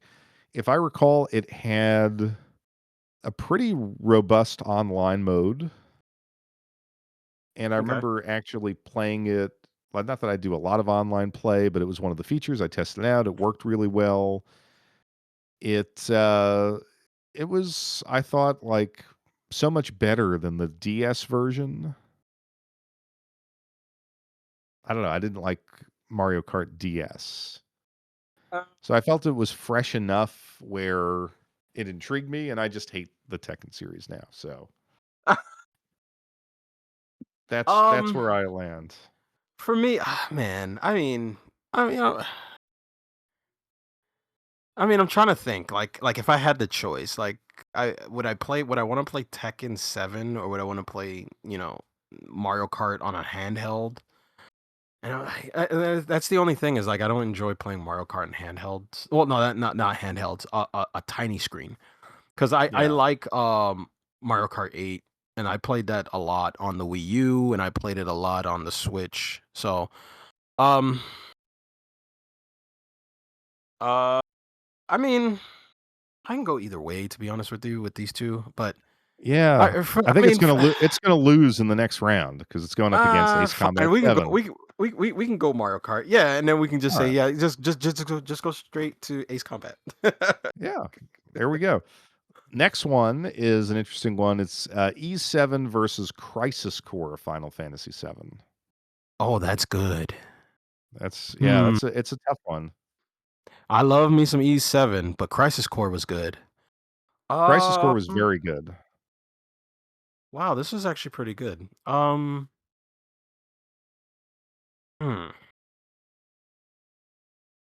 Granted, I will I will say this. I mean, E7 is a masterpiece. I'm gonna get that out the way right now. It's a masterpiece to me. Um, I think Lacrimosa of Dana is is peak East to me. Well, hold on. It is. Lacrimosa of Dana is 8 though, right? Is it 8? No, I think. E7 Wait, hold E up. E7 is the PSP one. Oh, oh, PSP. Oh, wait. E7 is what? It's not Ultim Felghana, right? It's which one is E7? It is this is the one that was, like, from 2009, and it was, released on the PSP, and I think it had a PC port later on. This Hold was on. the Final Fan or, I'm mixing up my my East games. Hold on. Because like, this let me is I don't know if this is the first one where you could play as, Adol and Doji, and then there was together. a girl. Well, you could kinda, like, switch between them. It's not Memories to Salsetta, is it? No, no, no. That was yeah, Google East. this. This was So PSP, released in 2009. mm, what what is this? Let me just type in the word 7 because this can't. I mean the number 7. I'm just saying the Yeah, word. and this is a good. I mean, it's a good game. I played it. I felt like it was Why is it giving me Fantasy Star? Doing this. kind of What is like happening? yeah. I mean, this was like a refresh. I thought of the series, and I think it set up a lot of like the modern ease. At least that's how I felt Oh, about it. okay. Now that I see the cover, I remember this. Um, yeah, this is the first time Dogi and Adol are like kind of like doing their thing. Or Crisis Core. Mm, damn. I'm gonna tell you, I would go Crisis Core because I thought I would go Crisis Crisis Core too. Core yeah, Yeah, it was very man. unique when it came out. I love the Damn, battle man. system I with, don't like, the ever. patchy slot Yes, mechanic. I thought that was man. so unique. Yeah, when it came out on the PSP and Yeah. even the remaster on the Remastered was very good. Switch, man, it was really good. Yeah. Man, I don't ever want to see an East game fall, but I think this is the first time, man. No, this is the second time. I think we didn't pick East 2, I think was Yeah. another time. So yeah, Well, I would go Crisis Core. Crisis Core and is the really good. And what I give credit for the remaster to, if you play that, like, it took the kind of episodic nature of a lot of Crisis Core and then boiled it down to an even finer point, like going into, I don't know if it was like a computer simulation, but they had all of those Mhm. like mini grinding battles where you could build the character and dungeon crawl, and Yeah. in addition to the standard game. So Yeah. either way you go, I thought it was a very good game. And the last one is, I think this is really, really hard. It's two completely different games. Okay. Killer 7 versus Waku Waku 7. Oh no. I'm gonna go Waku Waku. Okay. I'm gonna go I Waku I Waku. Killer 7's good, and I love yeah. Suda 51, but Waku Waku 7 is is a better game. I mean, I'm gonna agree with you. it's a fighter, but uh yeah, Killer 7 is decadent. It's it's an acquired taste. It's Yes. you I definitely agree with you. yeah, you definitely have to be one, you have to be in the mood for something weird, and you have to be in the mood for something unconventional. So, Yes. yeah, so Eh, I'm gonna go but Waku I mean, Waku. to be fair, so I like Waku Waku 7. I mean, great, brilliant Neo Geo Oh yeah, fighter, oh oozing yeah, color, oozing personality, one of my favorite yep, fighters yep. of all time. Yeah, I think the opposite argument might be that Waku Waku 7, okay, this is an excellent example of a very standardized genre. Hmm. Whereas Killer 7, especially, coming out on the GameCube, I remember thinking, wow, like this is a really creative, different game. I can't believe I'm playing this on a Nintendo console. It felt back then like this was the avant-garde of video games.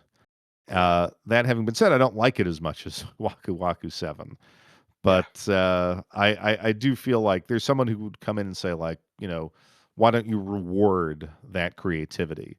And I think that is a fair argument, but, it's our show, and I think you and I both had a much better time with Waku Waku 7.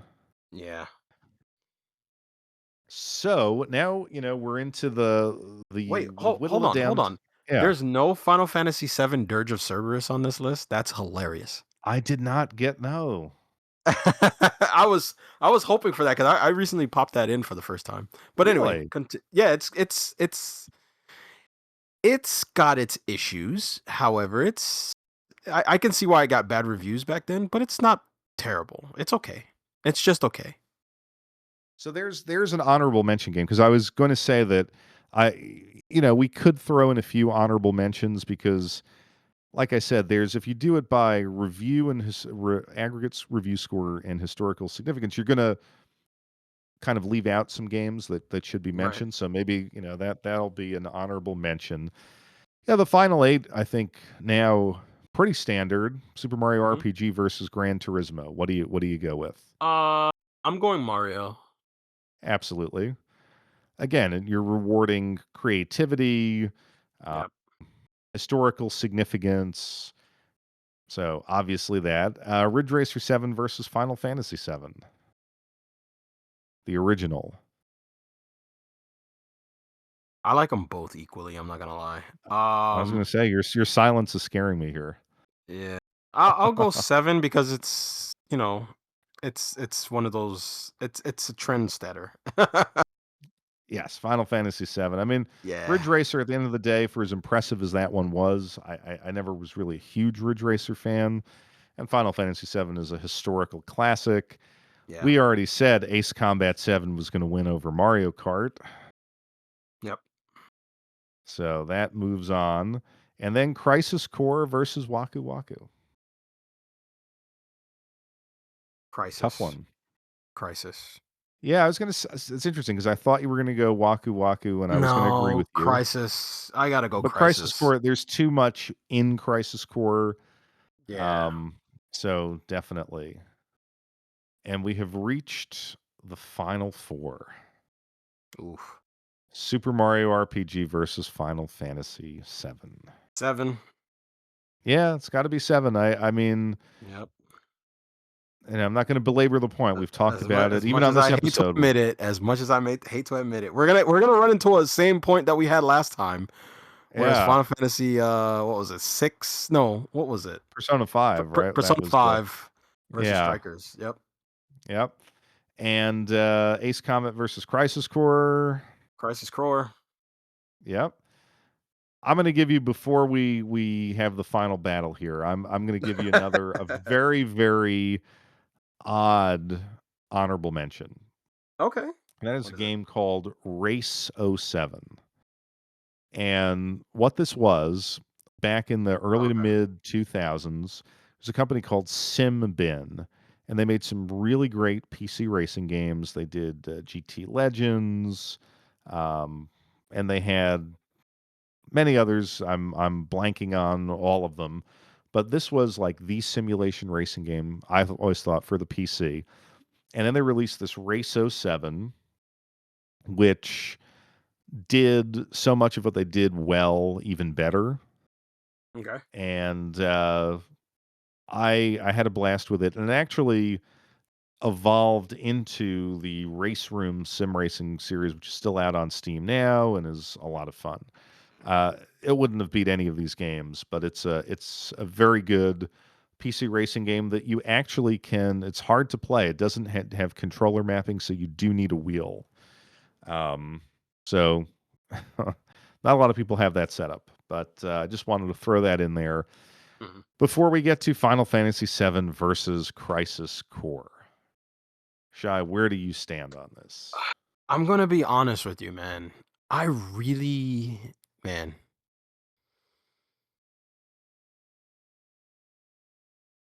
damn, this is so hard. I really like Crisis Core. I would play Crisis Core over and over again more than 7. No, because I played 7 equally as much. Yeah, Wow, this is um I'll I'll go 7 to stay standard. yeah, I'll stay 7. yeah, 7 has the overworld, it has the exploration, it has that bomb song from the what was it? The Land of the Ancients where you go and find out where I don't spoiler alert, Aerith has like a thing that happens there. It has like a nice soundtrack there. I would yeah. always fly there and just land and then just sit there and listen to the track. And also, Um Sid's theme, the rocket ship. I mean, Yeah, the rocket ship, yeah. that It had has appeared to in other ones, but it has a lot of moments that are, like, legendary. Even when you've discovered the black materia for the first time, like, oh, yep. it has a lot of legendary moments in it. Yeah, it's just yeah, I would just go 7, man. Final Even Fan it's fighting Emerald Weapon in the ocean, fighting Ruby in the desert. I mean, it's like it's yeah, it's got a lot of it's yeah, just 7. Damn yeah, it. I I didn't mean, want to admit it. and again, I'm making the same argument that I did with the Persona 5 discussion. It's like you have to appreciate Persona 5 tactics and to appreciate Crisis Core Final Fantasy 7, you need to have experienced the narrative work that went into the original. Right. Like that's part of it. And one of the reasons why I like Crisis Core is because it's such a unique spin-off of that beloved game. Yeah. And if, but you need that beloved game to make Crisis Core fully work. So it's about the journey to get some of these ones. Like I mean, if people played Persona 5 Tactics based on that discussion, I feel like they would have discovered a really great game. And if people play Crisis Core, Ace Combat 7, and Waku Waku 7, if they have not Mhm. experienced those games, that's a great handful of games to play on the way to recognizing that Final Fantasy 7 is the greatest game with 7 in the title. Yeah. So Didn't want to admit it, but yep, it is. there we go. Now, I know you had some other comments and observations throughout the month. Yep. So we talked about the Gen Z gamer stuff. Mhm. Um, you did say something about paring back, or you had a point earlier in the show, something about a change or in your collecting. Yeah. philosophy. So I definitely want to hear that before Yeah, we so I yeah, and wrap things up. I thought this would be cool to kind of discuss. So what I've noticed is because I've paired it back, um, and I haven't bought new games as of recently. I did kind of notice that I'm playing more. Because I'm not buying anything, I'm not um because before my philosophy was if I got a game, I have to play it. I gotta know what it feels like. Now what I've noticed is because I stopped and I'm saving more and I've kind of switched over to this whole Neo Geo thing, and let's kind of focus on that. Now I'm able to really look at my shelves like a book library, and I just kind of pull a book off the shelf and I play it. I've been playing a lot of games that I forgot that I had, or a lot of games that I remember I loved. The other day, I popped in. Actually, as a matter of fact, yesterday I popped in a copy of Cannon Spike on the Dreamcast. Do you remember that? That I Capcom have not game. played that game. You should try it one day. Well, it's pretty expensive, but it's an expensive game. But I popped in Cannon Spike, and it's a Psycho game. Well, a Psycho, the developer that makes all those shmups like Gunbird. It's basically it Okay. looks like Capcom, licensed them to do a game for them or whatever. But it's just a regular shmup. Um, I popped that in the other day, and I was having a lot of fun. And then I started looking at my shelf, and I started playing R-Type Delta on the PS1 and playing all these other games like Ghouls and Ghosts on the Sega Genesis. And I noticed that I'm playing more of these games and having more fun, and I'm rediscovering what a lot of these Gen Z kids are rediscovering or discovering for the first time is that a lot of these games don't they do two things that I admire and that I missed. One, they don't hold your hand. They allow you to discover the game. So if you're having a mistake and you're making a lot of mistakes, you can take two different options. You can either keep playing the game and figuring it out, or you can read the manual. That's the other thing. The second thing is that it doesn't waste any time to feed you like story plots, get you through tutorials and cutscenes. It's start the game and you're immediately in. I've been playing a lot of these games and I've been having a lot of fun with it. And because I haven't been buying, I've been tackling all these fun things on my shelf. And I think this is actually probably for the best, is because now I have time to actually just enjoy what I have. I guess my philosophy has changed into I'm not buying as much because I'm shifting towards, Neo Geo hype right now, but I'm playing what I already have. The other game that I popped in was have you ever played The Last Story on the Nintendo Wii? I have not bought it, Ah, and because that's one of those, it's like a trilogy, right? well, Operation Rainfall is not a trilogy. It was more of less like a community that came together at the time when we didn't get what was it, Xenoblade Chronicles, Pandora's Yeah. Tower, and Last Story. They called it Operation Rainfall at the time. I was actually a part of that, and trying to help promote and get us to get the US to get those games. But the Last Story is basically a game after what's his name, Nobu left Square, the godfather of the guy who created Final Fantasy. After he left and created Mistwalker, he created the Last Story. I think you should play that game. It's very I was playing it today too. It's very Final Fantasy.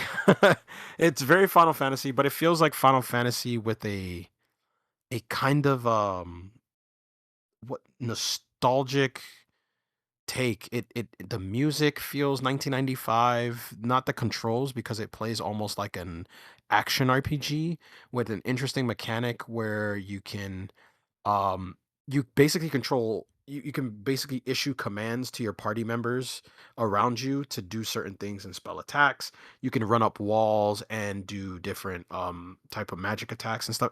Just try it. It's really really fun. But like I was saying is that I'm more focused on what I have on my shelf than buying, and I think that this is the good step to take in the meantime until this whole tariff situation gets sorted out. And um I mean, supporting, developers in Kickstarter is pretty fun too. So yeah, I really wanted to discuss that with you only because I know that you have a growing collection too, and I wonder if you were probably doing the same thing.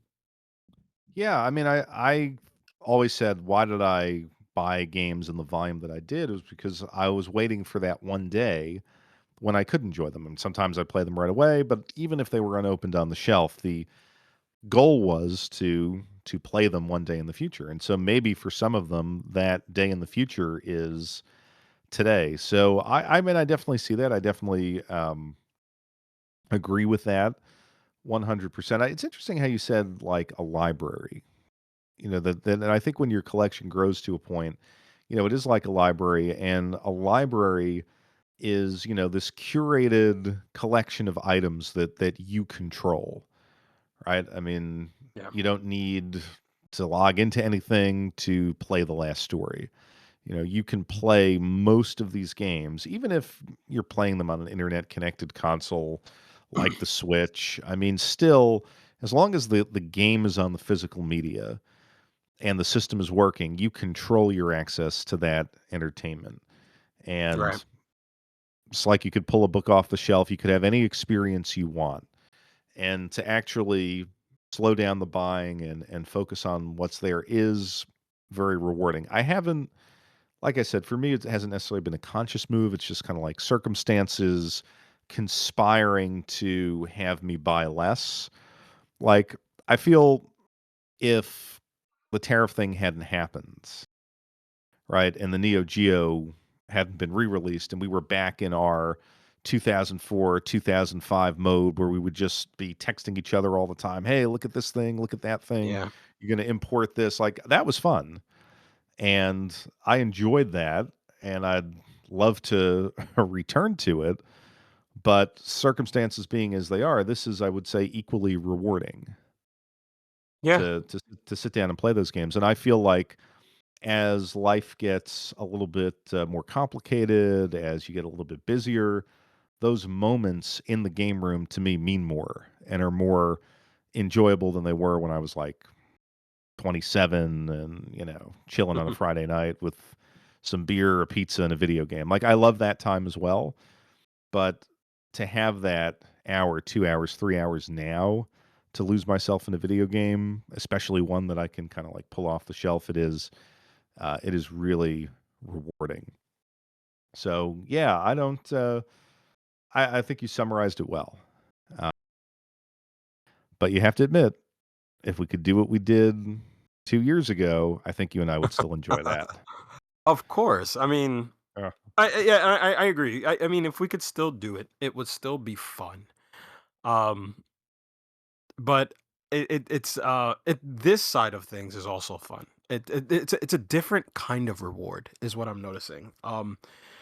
Buying and getting new games, it will always be fun. Importing always be fun. The different type of euphoria that you get from actually, I'll paint you a picture right now. I was really really in the mood to play what was it? Freedom Fighters on the PlayStation 2. It's one of my favorite games of all time. On the PS2. And it feels really good to just say, "Oh, let me just go to my library, pull it off my library. I didn't have to look it up on eBay or anything like that." And that was another thing that I wanted to kind of talk to you about as well and discuss on the podcast. You said something last episode because I like to listen back at some of the previous episodes that we do because I feel like things can change from the last episode that we have. Um, you said that it's a different feeling when um a lot of these kids that are gonna try and get some of these games, it's good to try and get them now so you don't have to buy them later. It feels like whenever I am in the mood to play something, I don't have to research and look for it.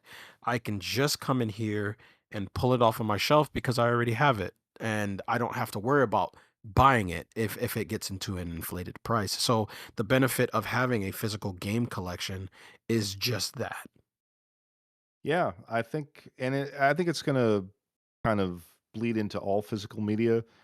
I think as we lose control of our ability to entertain ourselves, like I think that is what is happening. Like you got to sign up for all these different subscriptions. They manipulate content in a way that, oh, if you want to watch the first season of the show, it's on this service. You want to watch the second season, it's on this service. Uh, all of these services, like I've had Amazon Prime for a while. I don't really watch things on it, but apparently now, like even if you have Prime, they have commercials now. Oh, that's horrible. And then you have to like buy some other tier beyond that to avoid commercials. That is horrible. I didn't know they were doing that. Yeah, same thing with Netflix. So I was playing. I don't know why I did this. I was with a friend wanted to play. It's the World Cup, so let's play some FIFA. We haven't played FIFA in a long time. Mhm. Okay, so I do EA Play, and just for a month, so we could download and play the like FIFA 25. And it was like apocalyptic. Like I had to sign away my life just to start the game. The game couldn't start without logging into the EA servers. They were always selling the ultimate cards and all these different social services. It was like all we wanted to do was play a one-on-one regular game of FIFA. By the way, it's not called FIFA anymore. It's called something else. Football club or something. Oh, wow. Yeah, and I'm like, this is a horrible way to play video games. So I can understand why kids want to get away with that or get away from that. So I think when you have the collection, when you have a curated collection of digital entertainment that is not part of that ecosystem that exists today, it is valuable and you can always return to it and discover new things. Yeah. So, And yep. I mean, it's a luxury to have. I mean, obviously, you and I have probably, there are probably other things we could have done with our money than build these collections. True. But I don't regret it. I think it's been a fun part of life. So, Yep. um, and those people who, like you said, they're buying DVD players, they're buying books, they're buying, there is this sense of get what you can now to entertain yourself because, You don't you know when it's know, gonna when, go. yeah, when the grid collapses, when the services get more expensive, um, when electricity gets more expensive, maybe you can't, stream stuff all the time, but you Yep. can have it, in your house and enjoy it. So before we wrap things up, have you been playing anything beyond what you just hit us with? Any recent pickups, recent games to talk Well, about? I only got what, 2 pickups, I think? I got a couple of music CDs, that was about it. Some YouTubers, that I enjoy that make, kind of like drum and bass, they kind of make music that sound like Dreamcast menu music. They released some CDs, I bought that, and I got a copy of Dynamite Decca 2. Oh, I On saw the that. Sega Yeah, Dreamcast. Yeah, that that was is sweet. something I've been waiting for years. And I found one floating around for, what was it, $40, and I was like, "Whoa, that I've never seen it that cheap. Let me grab it now."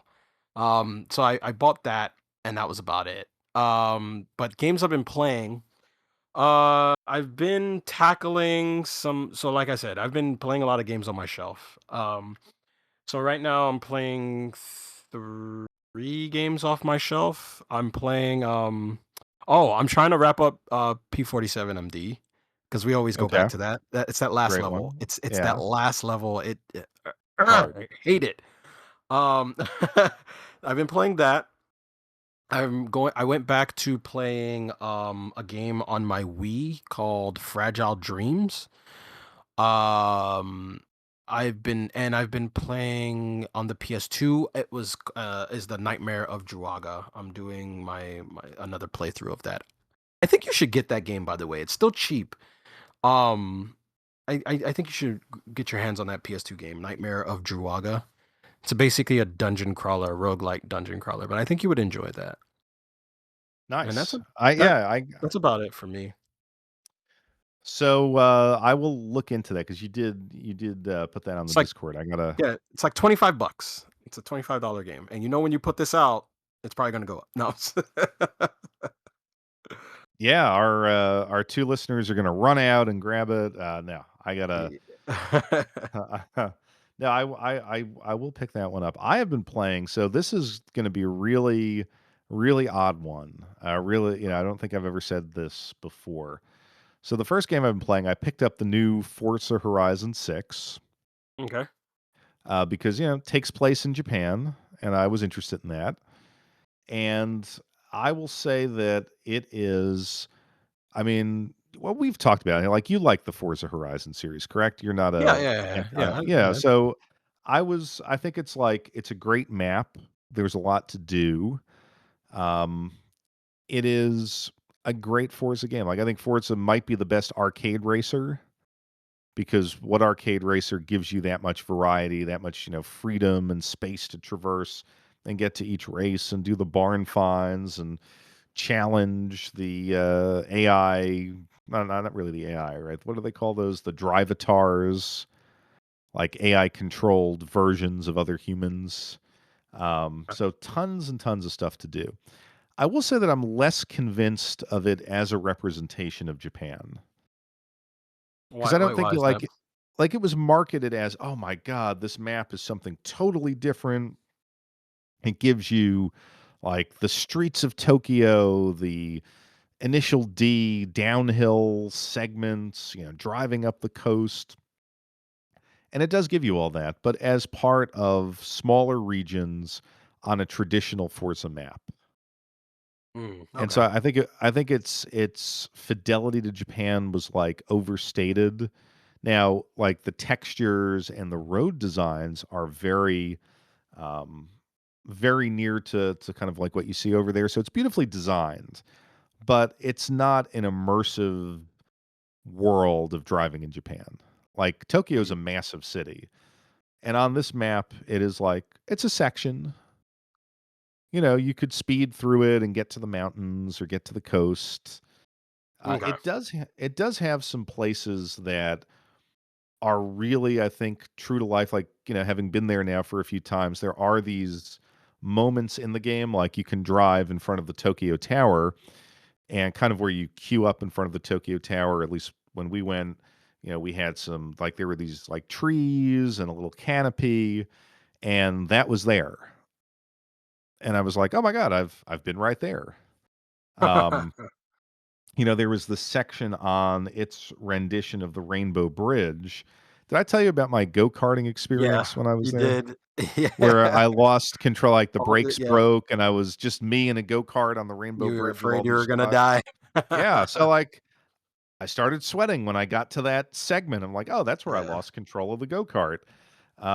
So it has that, but, it's been like it's one of those games that's very satisfying. My only complaint other than that I think it was overmarketed and overhyped is that it is not that great on PC, at least for me.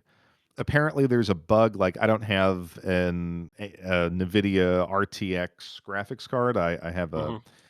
like one of the higher end AMD graphics cards, and apparently it has a lot of micro stutter on AMD. And when I Interesting.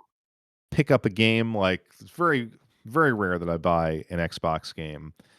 But if I, right, especially a digital Xbox game, but I bought this digitally because there is value to me in being able to play it on my PC and also play it on the console. So the fact that it didn't run great on the PC wasn't terrific, but fun game. Definitely enjoying it. Now, here's the weirder one. I have been trying to play some mobile games. Oh, yeah, you're gonna have to explain this one to me. Yeah. And here's how this came about. I'm not a big cell phone guy, but when I need a cell phone, I always just buy it from this company called OnePlus. Okay. It's a Chinese phone maker, and they give you like a lot of value for money. So if the Samsung S whatever Galaxy, like if that phone is $1,500, Mhm. the OnePlus with similar specs or better specs will be like 800. Okay. So I just never question it. It's like, okay, it's been 4 years. I need a new phone. Okay, I'm just going to get the One Plus because they last long, good value for money. So I got this One Plus 15, and I said, oh, it has a gaming mode. It can do. It has a 165 hertz OLED screen, and it's one of the few phones that you could play at that refresh rate. You could play mobile games at that refresh rate. Right. So I'm like, and it was supposedly like one of the better gaming phones. So it led me down this rabbit hole of, well, what is mobile gaming like in 2026? And I played some games that are popular in Japan, like forget what they're called. One is like a Fate game. Just gonna remind myself of what I played. Fate Go, which is kind of a, I guess, like a turn-based, card-based RPG. Persona 5X, and these games were kind of like traditional money bleeding games. Right. Yeah, Because most mobile games are like yeah. that. Not bad conceptually, but they look nice on the phone. Hmm. I then tried some racing games, and so they do have like standalone racing games. So I picked up Grid Autosport, which is a game I played and beat on the PC. And apparently, like with these phones, you can connect an Xbox One controller and just play these racing games with the controller. And that was actually surprisingly good. Playing at 2K 60 hertz, a game that I'm familiar with and that really was very PC like in how it played. And I played a couple of other racing games, played a couple of Mahjong games. Um, so I think like what a missed opportunity for a gaming platform. Like we created a gaming platform that is apparently very successful. People play games on, but they're all games that are manipulative and bleed you to death and suck because of that. Yeah. Most of them were like But that back in the day. yeah, on the flip side, you could also connect a controller and have a great console-like experience. Mm. Why has that not gotten more traction?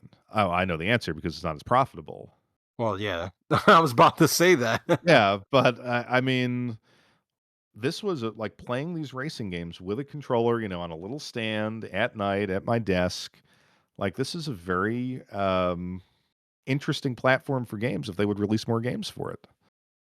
That allowed you to play them and enjoy them rather than be manipulated by them. So, haven't had a ton of time outside of Persona Ultimax, but I thought I was like, wow, I'm playing a new release and I've played some mobile games. Something is wrong. Something is definitely wrong if you've gone to mobile games. I used to play a I don't lot of mobile I don't games back in plan the day I don't too. plan to continue though. That's the thing. I Yeah. did it as more of an experiment because I always said I don't want to be the curmudgeon who hates everything, Right. Right. even though I am kind of a curmudgeon who hates everything in some aspects of my life. But yeah, I just wanted to see what mobile. I hadn't played a mobile game since about 2015, and I don't regret that decision. Yeah, I think the last one I played was about, I would say 2019, 2020. It was a game called uh I don't remember the name of it. See, that's probably a good thing. One I do remember was something I used to play called Epic 7. I used to play that. It's like a Korean mobile game. I was playing that for a while, and I knew it got bad when I got the urge to spend money. So I was like, "Yep, time to go." Epic 7, that could have been on our list. That could have been an honorable mention. Oh, that's a good one. Yeah. Nice, nice. Well, I think we covered a lot of ground tonight. I think so too. Yeah. This has been fun. We're going to be back in June, which is Yep. right around the corner. Can't believe summer's here. Yeah, man. Yep, it's hot over here. Well, yeah, I mean in Florida, summer has arrived already. It has not really arrived here. Like we'll have a couple days where it's 90, and then a couple days where it's like 52. So, all right. Well, another great episode, my friend, and we will see everyone in a couple weeks. All right, everyone. Take care. Hope you enjoyed the show.